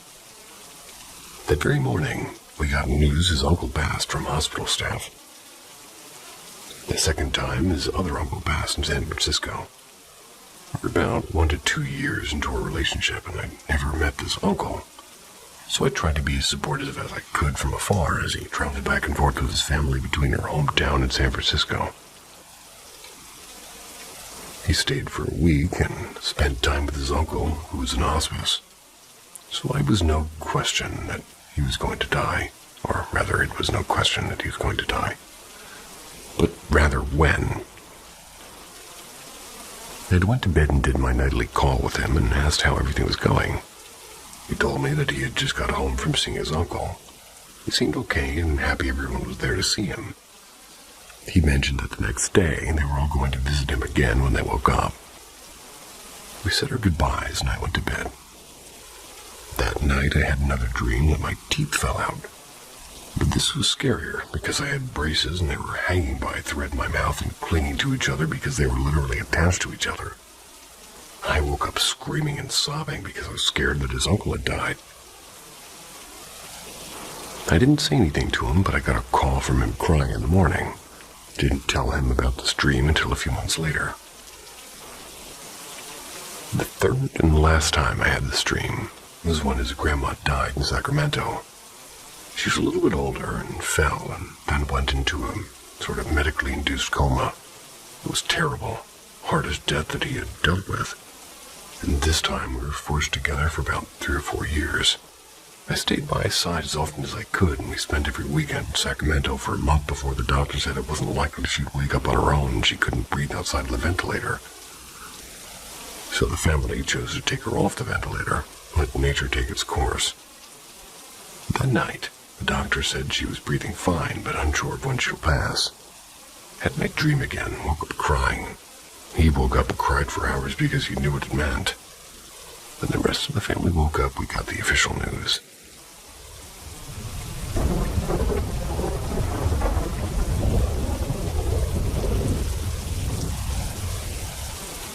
My dead aunt found me and said goodbye. My aunt on my dad's side had heart issues that led to a pacemaker being inserted into her heart at a young age. She died 2 years ago after having complications with her pacemaker that resulted in ultimate failure. Backstory. My fiancé and I normally visit his parents about 1 to 2 times a week for dinner. His sister still lives at home and has a dog named Zoe. My fiancé's family is full Chinese and fully follow Chinese traditions and beliefs. My fiancé and I went to go visit his parents for our weekly dinner.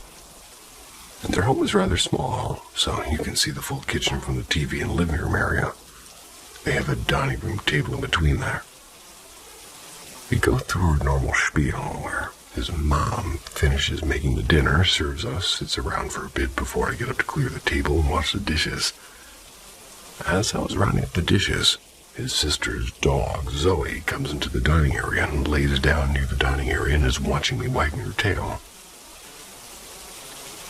I'm talking to her and saying normal cute dog things when rounding up these dishes, and I walk over to the kitchen sink and start putting the dishes in the sink. As soon as I turn on the water, the back of my neck felt a cold presence, which is weird because they're Chinese, so they don't run the AC, and it was in the middle of the summer. I hear that. I froze for a second, let it go, and started fiddling with the dishes. Finally, my hair stood up on the back of my neck. It didn't feel right, but I wasn't scared. I turned around to look what was behind me, and, well, it was nothing. I can clearly see into their former living room, and nothing looked out of the ordinary. Then all of a sudden, Zoe was no longer happy to see me. She shot up and started growling at me and started backing up. But she's never ever done toward me or in general. Been together for 5 years. She was showing teeth and her tail in between her legs. My fiancé and his parents, sitting in the living room and TV area, can fully see me and Zoe. Looked at us and kind of stared at each other. Then his dad jokingly said to Zoe, "Zoe, what's wrong? Is Grandma here? Do you see Grandma?" Then gets up to try to calm her down. Still very defensive and won't stop looking at me. But then it dawned on me that she was looking past me. I suddenly felt sick. Told my fiancé that I wanted to go home and felt tired. His mom agreed and tried to leave the dishes so she could kind of do them later. As we're packing up, Zoe kept staring at me. She wasn't as defensive, but she kept her distance and did her small barks. On the ride home, I still felt sick and very, very uncomfortable. My fiancé asked me if I'm okay. I shrugged it off, saying I just needed to lay down. Maybe something I ate for lunch isn't sitting right. We pull up to our apartment and proceed inside. We also have a dog at home, Max, a 7-year-old Maltese boy. Normally, Max is happy to see us and, well, all over me. But as soon as he greeted us at the door, he ran away from me, and as I got closer, he freaked out and started barking aggressively with me. Began sort of backing up away from me. And at this point, my fiancé is freaked the hell out and looks at me and says, "The fuck is going on?" Told him I didn't know, but something isn't right. Within 10 minutes, Max was fine and almost as if nothing ever happened. He was on my lap giving me kisses and following me everywhere. Within an hour of that, I got a call from my dad saying my aunt had passed away. They found her in the room after she had taken a nap.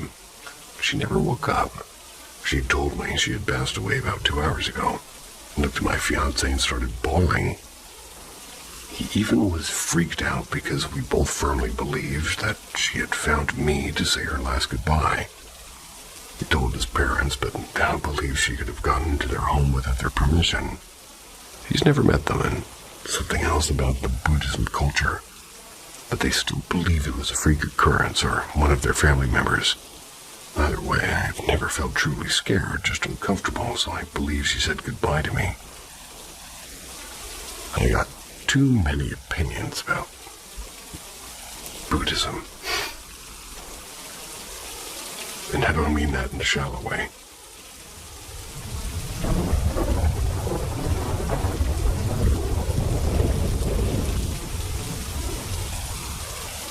My second story, The Man in the ICU. This is another experience I wanted to share with everyone. I've had several encounters throughout my life, but this one just hit differently. In 2017, my wife had to have a surgery in order to remove a large tumor on her kidney. After the operation, she was moved into the surgical intensive care unit, the SICU. Since we were 56 miles from home and short on cash, I slept in the room with her. And those nights were difficult. The hospital was quiet and some of the halls were dark and... Oh no. Shoot. Didn't mean to jump scare anybody. But my room is very moldy. And those nights were difficult.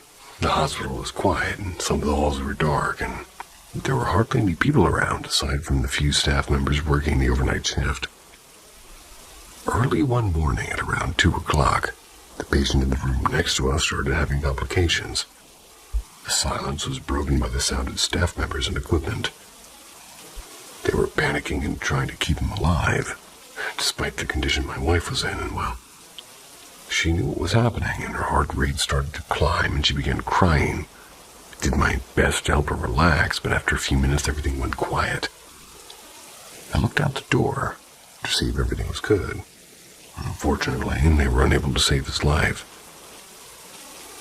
I don't know if it was the right thing to do, but I told my wife that he was fine, and I sat back down and just stared at the wall. The entire situation was unsettling, and I can't imagine being in the position of one of those staff members. I was able to sleep for about 2 hours, and as I walked to the door preparing my stretch, I saw a patient in the man's room.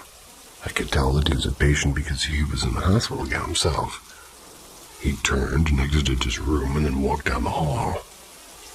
After he left his room, when I could see his face, I recognized him as the man who had died. A staff member came in later to check my wife's vitals.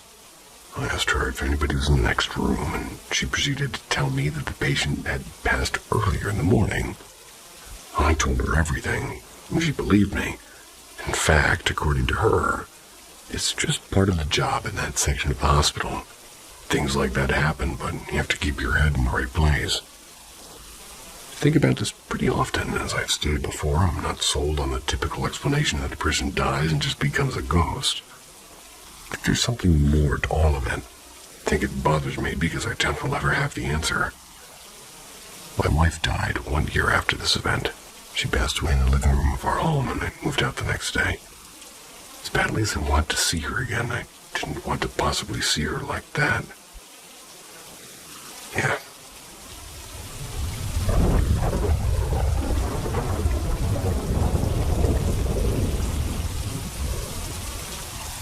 My possible abduction experience. To begin with, I have no history of sleepwalking or sleep paralysis. I do, however, have a history of seeing strange objects in the sky, usually near my home. This goes back to my childhood, and it's a deep hole to dive into, so I'm going to share my most recent experience.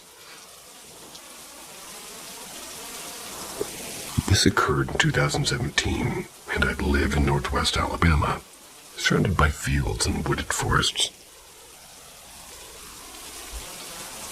I went to bed rather late this night.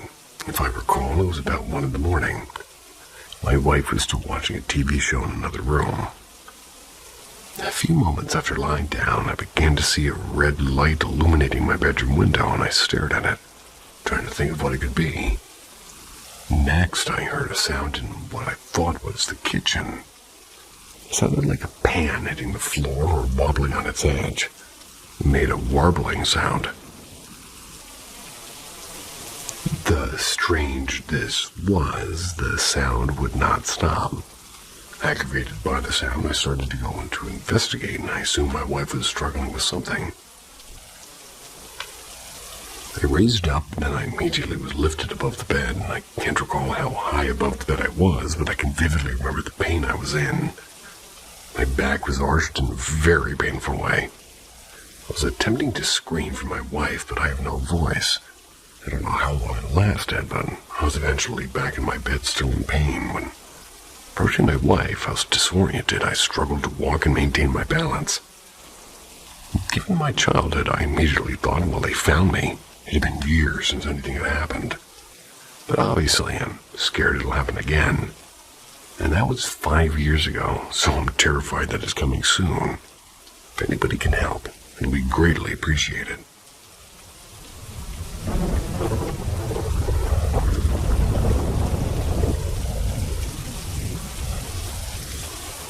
Ghost in my room in San Francisco hotel.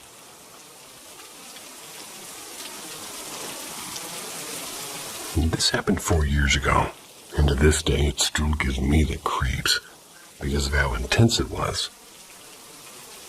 I'm from Southern California, and I just got married and was moving to Northern California. Before I moved, my friend and I decided we'd take a trip to San Francisco and check out the Bay Area. Since I'd be calling that home soon, she had never been. She booked the room with 2 full beds, and she told me she got the room for a really good price. Because it was during the week and the hotel was pretty old. We drove up to San Francisco in separate cars. Met at the hotel. It was a complete 180 from the pictures I saw online. Well, that's normal. It was a Victorian-era hotel, and the inside where the front desk was completely dark and ominous looking. No windows except for the glass front doors and mirrors everywhere. After checking in, we took the elevators to the 5th floor. And as soon as the elevator doors opened, we were surprised at how dead silent it was, given the fact that San Francisco is extremely noisy. Our room was the very last door on the left, very end of the hallway. The carpet was a deep red with gold triangles. Gold-framed mirrors covered the walls. Anywhere you turned your head, well, you're guaranteed to see your reflection. And as soon as we got to the door, she handed me the key card and quickly said, "You open it." I swiped the card and pushed the heavy door open, and it was pitch black, which was even creepier, given the fact that it was 4 in the afternoon. I did the good old-fashioned put your hand against the wall and quickly look for a light switch before the monster in the room eats your hand. And as soon as I hit the switch, absolutely nothing happened. No light whatsoever. We looked at each other, and I said, "You're going in there with me." He held hands and walked into the pitch-black room and felt for light switches and lamps. Finally, I found a lamp on the desk that worked. Well, she and I thought nothing of it. We figured it's an old building, so some of the light switches aren't going to work. A couple of hours later, after we settled in, she and I went to go grab food and decided to go back up to her room and eat since the drive was long and we were exhausted. I let her take the bathroom first, since she wanted to take a shower, and she asked me if it was okay for her to leave the bathroom door cracked open. It made her nervous closing it. As soon as she stepped into the shower, I heard the door close and I was looking at my phone and not paying attention. And all of a sudden I hear her yelling and I hear banging on the door. Hopped up out of the bed and quickly opened the door and asked her why she closed it. She said she didn't close it and that the lights in the bathroom shut off as soon as the door closed. We again explained it away. Heavy door and faulty lights. I had to sit in the bathroom and make sure the door stayed open just so she could finish her shower. Upside down smiley face.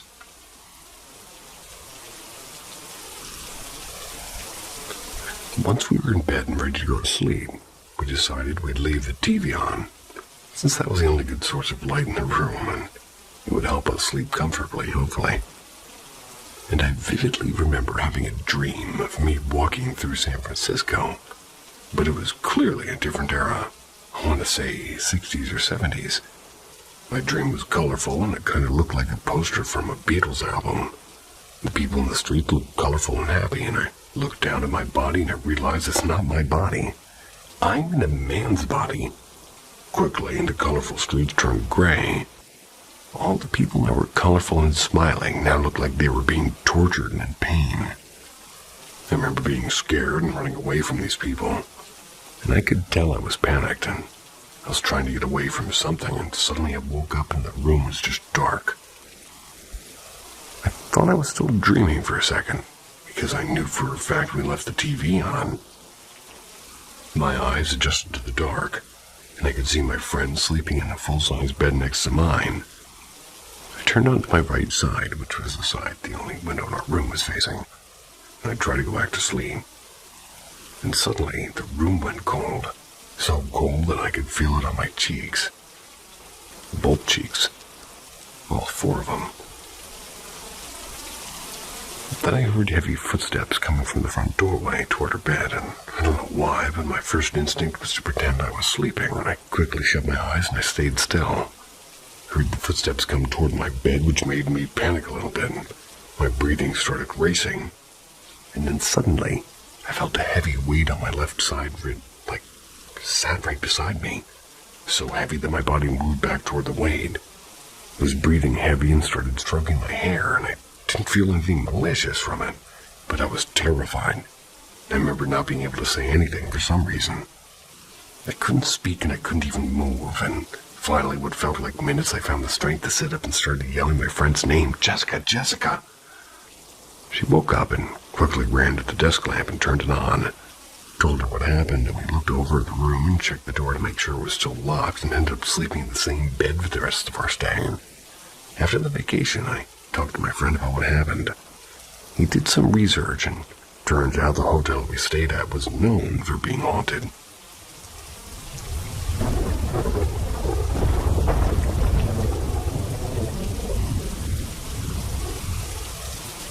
Am I crazy? The few people that I've told have called me crazy. I don't know, maybe I am. Maybe this was a dream. But if it was the realest dream I've ever had. I grew up in a house that had been passed down through the generations since it had been built, and was around 11 or 12 years old, and I knew nothing of the paranormal or even aliens.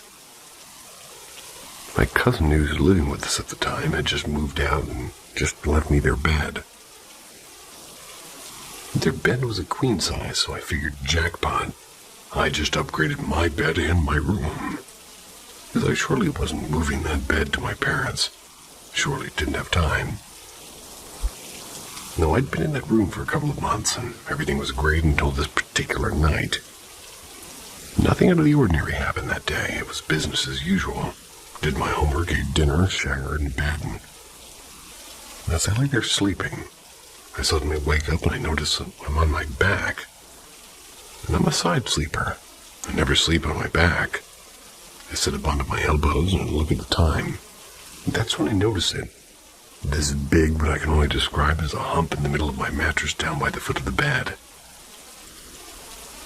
It's as if somebody was standing up under my bed. Well, I know that can't be possible. The height of the bed and the box spring would make that impossible. I don't need to tell you that. At this point, I'm shitting myself. But finally, I get the balls to say something. I don't remember what I said, because in the middle of what I was saying, my bed rose up a little bit more. Whatever it was ran down the middle of my bed so fast I didn't have the time to react. I jumped out of the bed so fast and flicked the light on and started looking underneath the bed only to find nothing there. How? Well, I know for 100% fact I felt a solid head or something pass under my ass and on my back. Needless to say, I didn't go back to sleep, nor did I turn the lights out. And remember, I said the house had, been in my family since its construction. Well, about 15 years ago, my father sold the house to non-family. And 6 months after he moved out of the house, it burned down.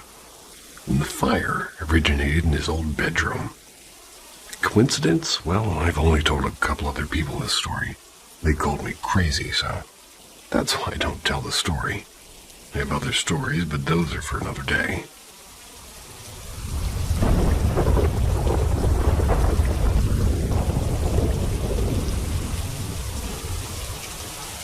The sound in the attic. probably 12 or 13, and, well, I was probably 12 or 13. My buddy was spending the night at my house. Like typical kids, we were up late horsing around and drinking soda. I had curtains up in my room, and I used the old curtain rods that came apart and looked like swords.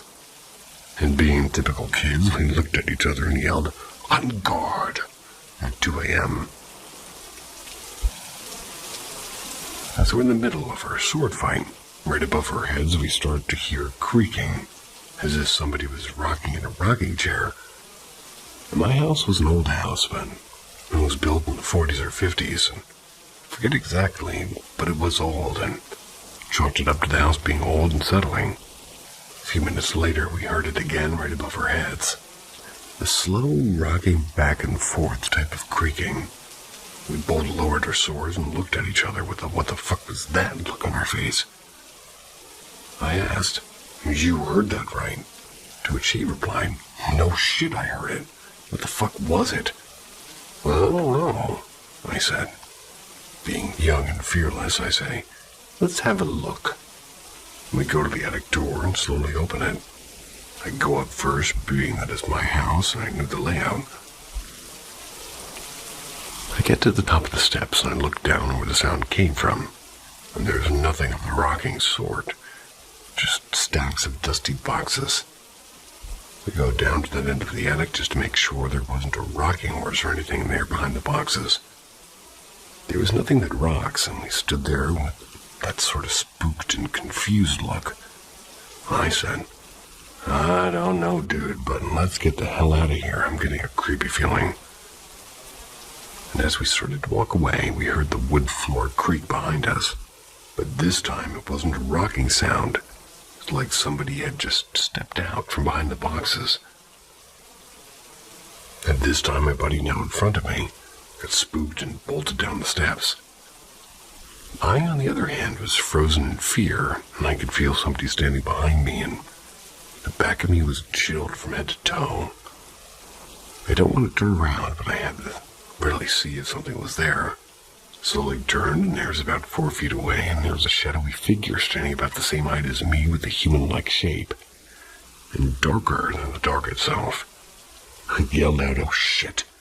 Proceeded to run from the door, only to slip into the second, and I slid down the rest of the steps on my ass, and I don't know if the shadow did that or my hysterics. And the next day, my parents, well, I tell them, and, well, they replied with laughter and said maybe it was Granny. Apparently, one of my parents' grandparents passed in the house and never fully left. How true, I don't know, but I just know that it scared me so bad I never stepped foot in that attic after that, like, at all, completely.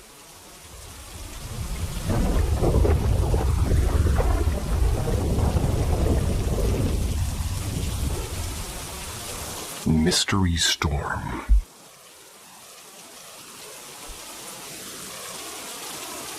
It all started about a week ago. It was a bright sunny day, and eventually night fell. I went to bed and awoke to a sudden hunger. I grabbed my phone. 1:13 a.m. I get up and open my bedroom door.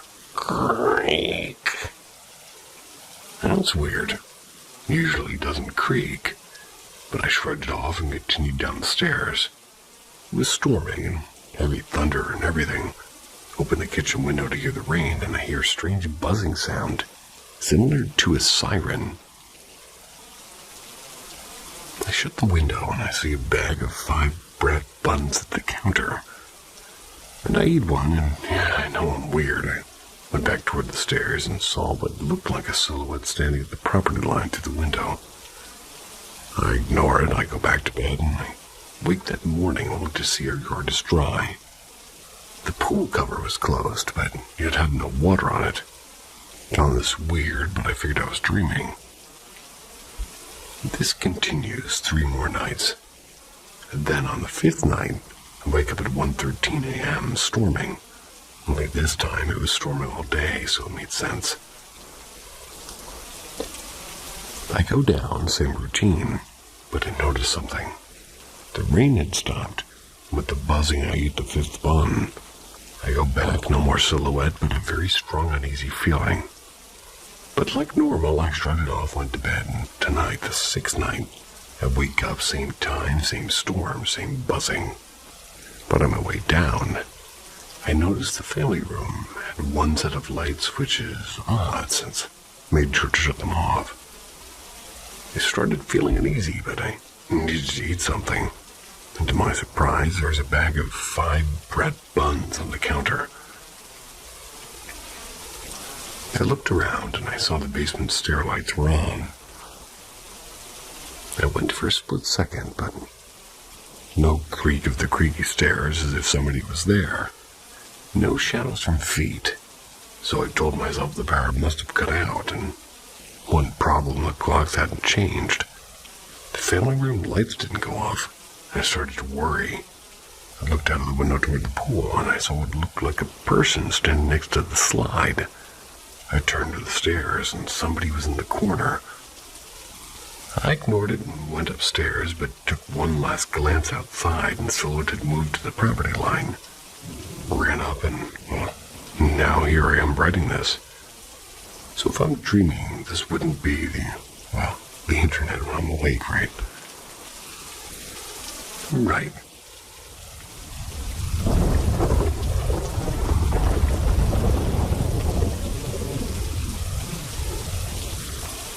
Looking for people who've had similar experiences.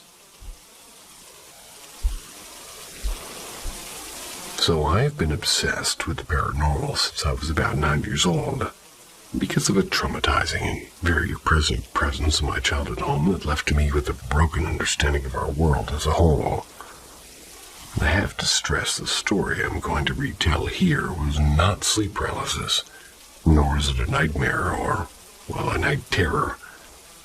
Never had SP or NTs, nor have I had any kind of psychotic breaks in my life.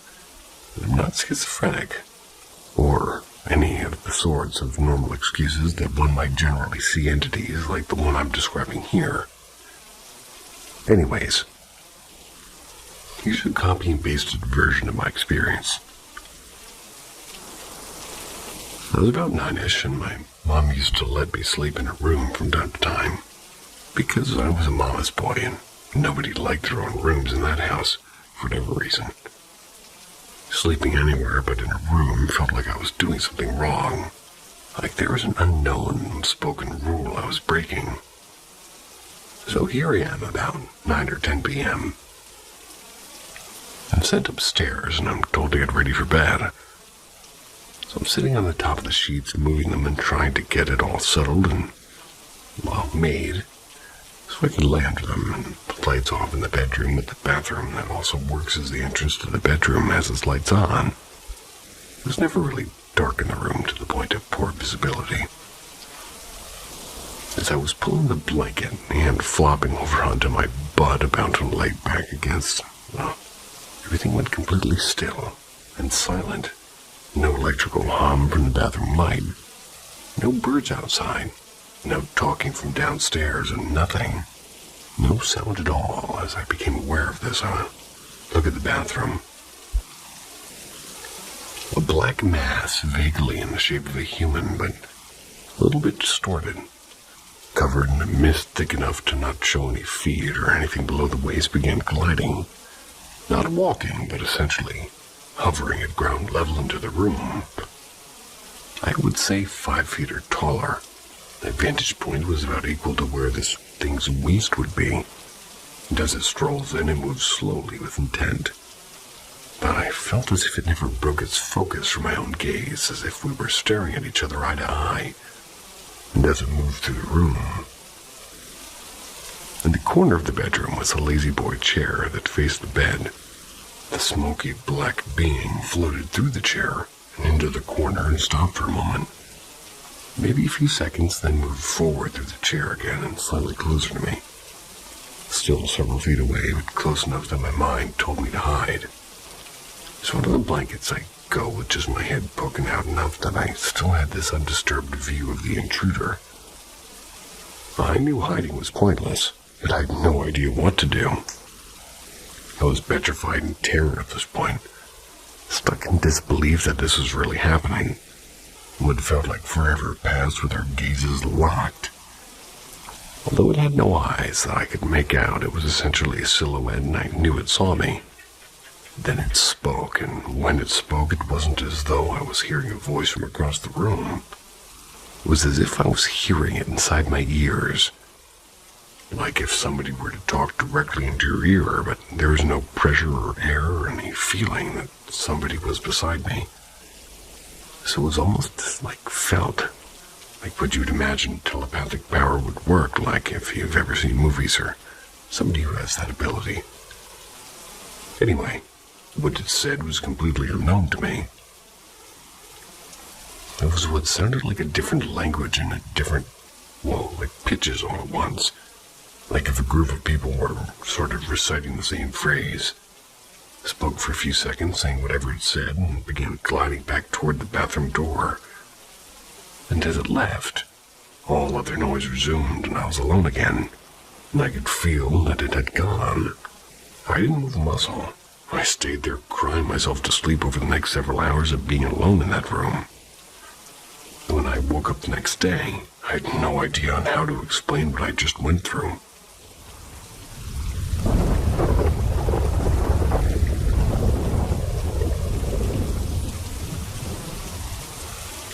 Otherworldly experience.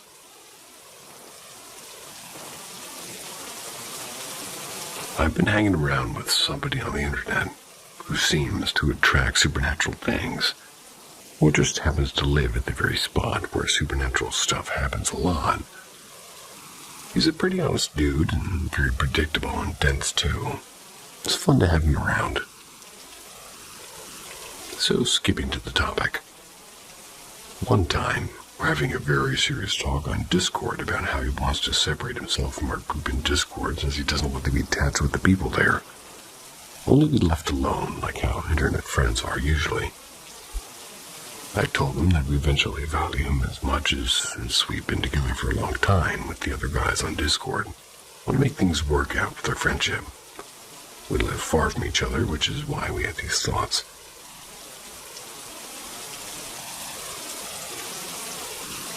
He was contemplating it and sharing his thoughts that he'll do his best at least.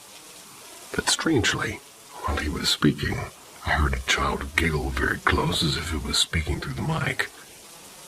I didn't mind it at first, but the second time around he was still talking and I had to cut him off. Got him confused, slightly pissed because he's also getting emotional with his speech.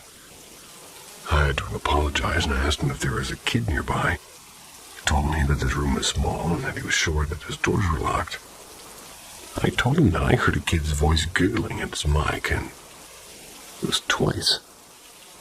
He thought I was teasing him, but I was very serious, and, well, that scared the both of us. The emotional atmosphere got destroyed, and we both decided to stop there to calm ourselves and forget about the incident. But we didn't end the call. I still wanted to talk more, especially about the thing that I heard because I knew that somebody was going on, and, well, he'll tell me after things calm down. He decided to rest for a bit since he's having a night shift.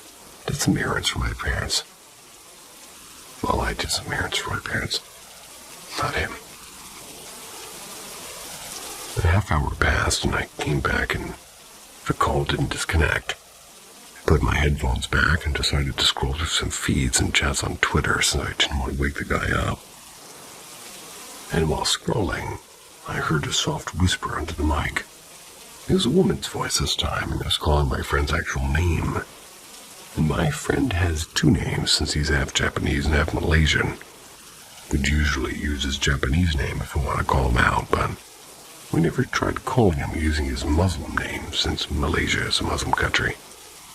Oh yeah, it is.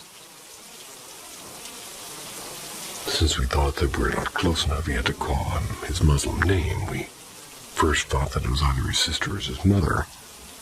So I really wasn't bothered by it. The woman called his name twice, and I just remained silent on the other side of the call. Thought he was trying to wake him up for dinner, but he didn't respond. And what's weird is that I didn't hear any door open. It was completely silent when the woman came in. His mic was sensitive enough to catch up any small noise in the small room. And the whisper was awfully loud, which means, well, it was close to the mic.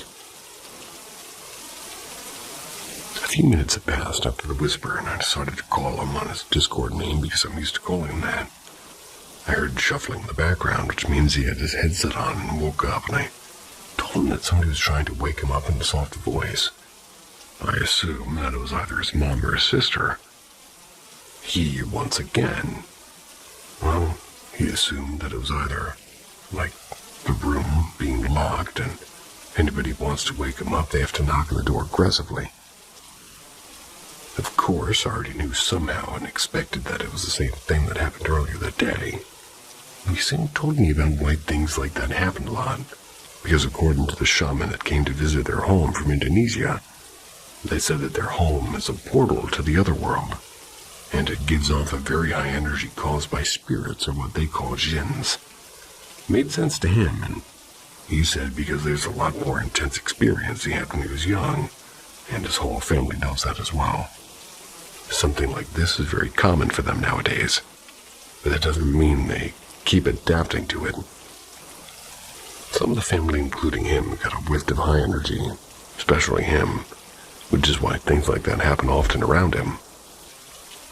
Knowing all the experiences I have with him so far is very interesting and creepy, but I still think it's pretty neat hanging around with him, knowing all these. He's still fun to be with, and I'm sure he's been keeping that side of him from others to avoid scaring them. But I'm glad he's comfortable around me and a few other friends he trusts.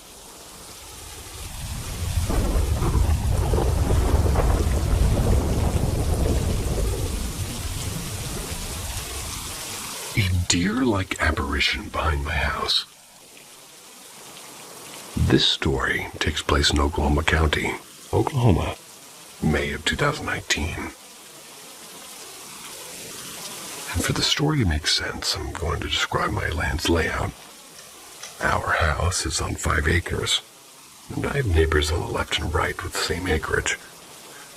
Our street goes in a half circle connecting the 2 main roads. Sorry, my phone's gonna die. Oh my God.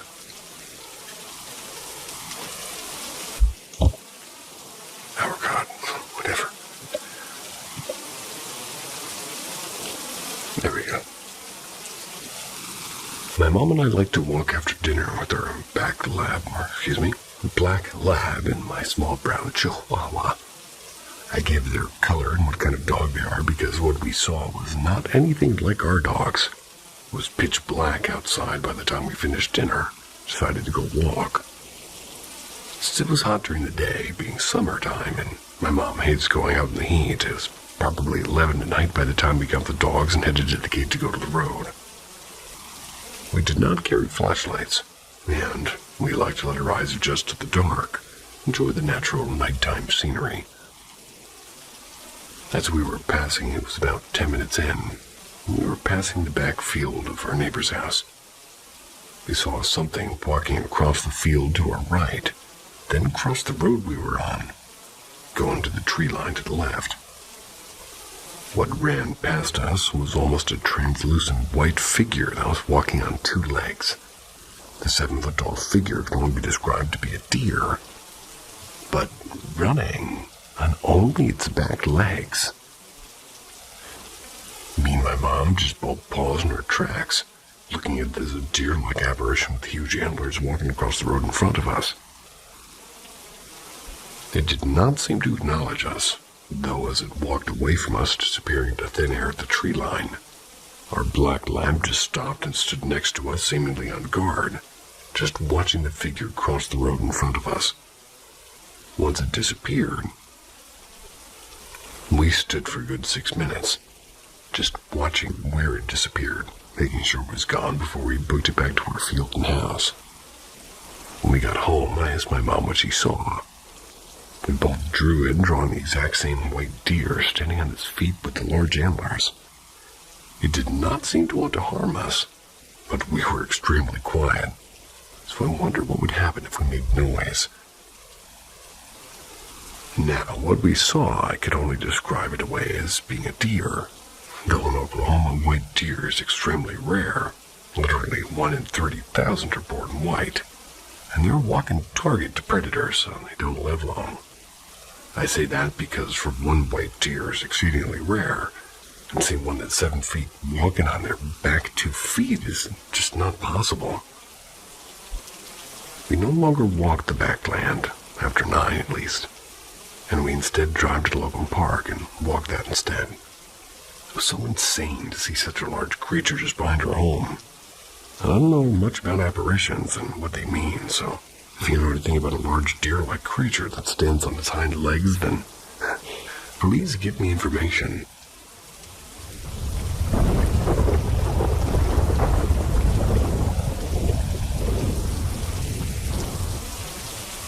Light beings encountered.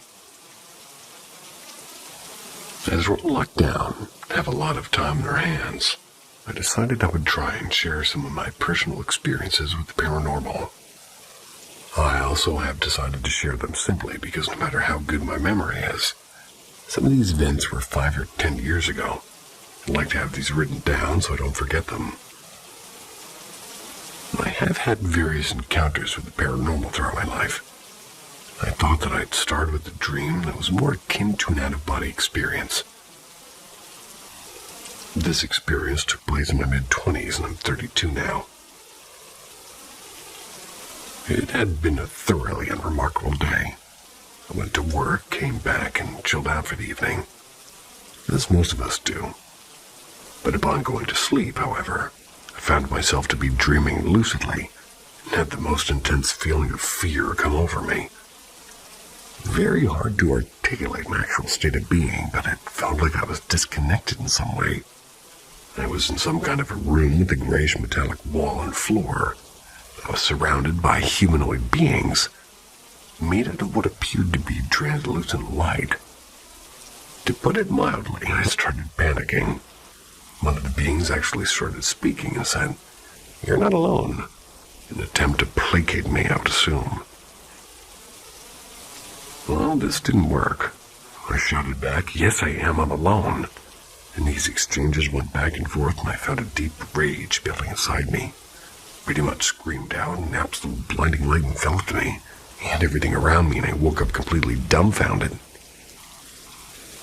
A couple of points to note would be that, as absurd as it sounds, I don't think I was in an out-of-body experience during this, but I have absolutely no way of verifying that. I would really appreciate people's opinions on this. Happy to answer any questions, and I'll share more experiences provided that people want to read them. I have come across a load of weird things in my life.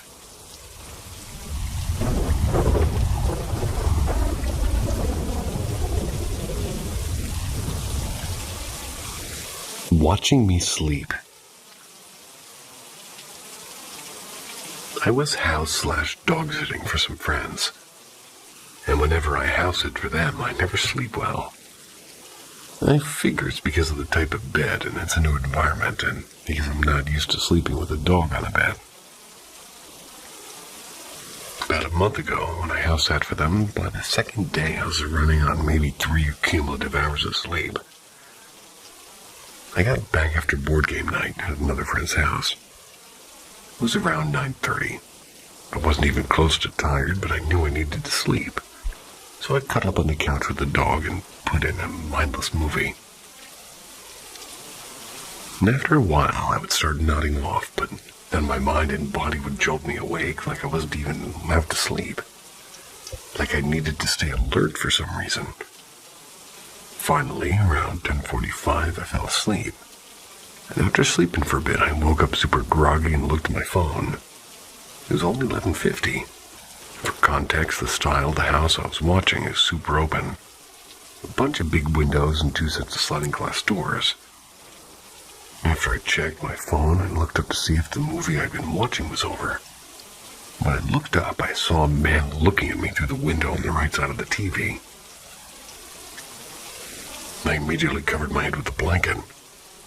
Within seconds, I realized, oh wait, maybe it's somebody who's staying at the Airbnb, and I just woke up because they were trying to get my attention. The owners of the house have a mother-in-law suite detached from the house, which they rent on Airbnb, and it's not uncommon for guests to bother me with questions. And when I house sit, so I uncovered my head and looked at the window again. The man was gone. I turned on all the outside lights and looked to see if I saw any motion on the Airbnb, but there was nothing. And I made sure everything was locked. I went to lay down in the guest bedroom. Didn't sleep, though.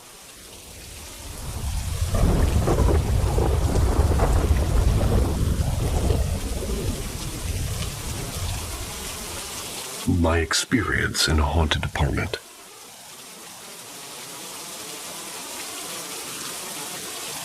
So I've lived in Chicago for 6 years now, and my first apartment here was definitely haunted. And I've been a firm believer in the paranormal for years, ever since I was a kid. I found books in my local library about ghosts in the nonfiction section, which of course I believed to be the common real knowledge back then. I always wondered what it would be like to live in an actual haunted house. Well, I know now, and when my roommate and I first moved into this apartment, we were blown away by how cheap the rent was, and how large and accommodating the unit was. The owner of the apartment was a little old lady, and we were going to call Janet. Couldn't realistically live there anymore because it was a 3-story walk-up unit, and her old age was starting to get to her. She had saved up enough to get a retirement condo by the lake. Didn't want to give up her old apartment entirely, so she decided to rent it out. Nothing crazy happened at first. It was slowly over time that my roommate and I started to notice more and more bizarre things. Like most experiences people have in similar situations, it started out as unexplainable bumps and thuds. This was an older building that had radiator heating, so most of the noises you could attribute to that. But sometimes things would happen. You would hear what sounded like footsteps walking down the hallway, only for no one to appear when they should have. The sound of somebody scratching something seemed to occur around you at random times. There was once I was in my room and probably browsing Reddit. I heard a scratching sound coming from directly underneath the discarded plastic bag near my wastebasket. We've had mice get into the apartment before and die, so I figured it was a mouse or something. Then I threw a pen next to the bag to spook whatever it was from underneath it. The scratching continued to happen uninterrupted, and I finally just sort of stood up and picked the bag up. There was absolutely nothing underneath. The scratching bag never made a noise again. Sometimes, when you were lying down trying to sleep, there was a sudden feeling that somebody had just entered the room, even with the door closed. Hard to explain, but it was a different type of energy. And also feel that same energy dissipate as if whatever it was that came in left. My roommate once claimed to actually see a pair of floating eyes as he walked down the hallway late one night. Also, while he was sick once, he swore he saw a woman standing in the kitchen from down the hallway. When he looked again, she was just gone. Two of the most insane occurrences, they were when they had witnesses. Otherwise, I feel like it would just be me doubting my own sanity. But one was when a friend of mine who was visiting, and I was sitting on the couch in the living room. I'd just finished a cup of yogurt, and I put down the spoon still resting in it, and it sat undisturbed for a couple of minutes. Then we both saw it completely do a 360 spin on its axis, as if it tilted itself. Like it went back and then spun and then sat right back down again. My friend and I sat speechless for a second before he said, "Did you just see that?" The other instance was when the same friend was staying over on an inflatable mattress in our dining room. And for context, our apartment was basically like the shape of a dumbbell. At a living room, and then your right was the hallway. There was my roommate's room on your first left and the bathroom door. It also had a connecting door to my roommate's room. And on your next left, and then finally my room on your final left. The hallway opened up into a small dining room, which fed directly into the kitchen. And this night in particular, we'd all been drinking and smoking and what have you. We went to bed and a massive thunderstorm passed through. The sound of thunder woke me up at 3:30. That and the sound of my roommate puking in the bathroom. He had some egg rolls, apparently. And as I'm laying there, listening to the sound of him vomiting a thunderstorm, I hear my friend who's in the dining get up and walk down the hallway and stop directly in front of the bathroom door, and I thought to myself, well, that's weird. He's getting up to check on, well, we'll call him John. He knew John at college, and, well, he should know that he can take care of himself. But there was no knock on the bathroom door. No anything, and I don't think much of it, and I fell back asleep. When the morning came, I sat in the living room with my roommate and mentioned how our guest had gotten up to check in on him. I heard that too, my roommate said. I wondered why he was just standing outside the bathroom door. Our friend eventually woke up and joined us, but when we asked why he did that, he just stared at us and said, I heard that too, but I thought it was you. Sneaky Snorlax getting up to check on John. And from his perspective, I can see how he thought it was somebody else because the steps were walking away from where he was in the dining room.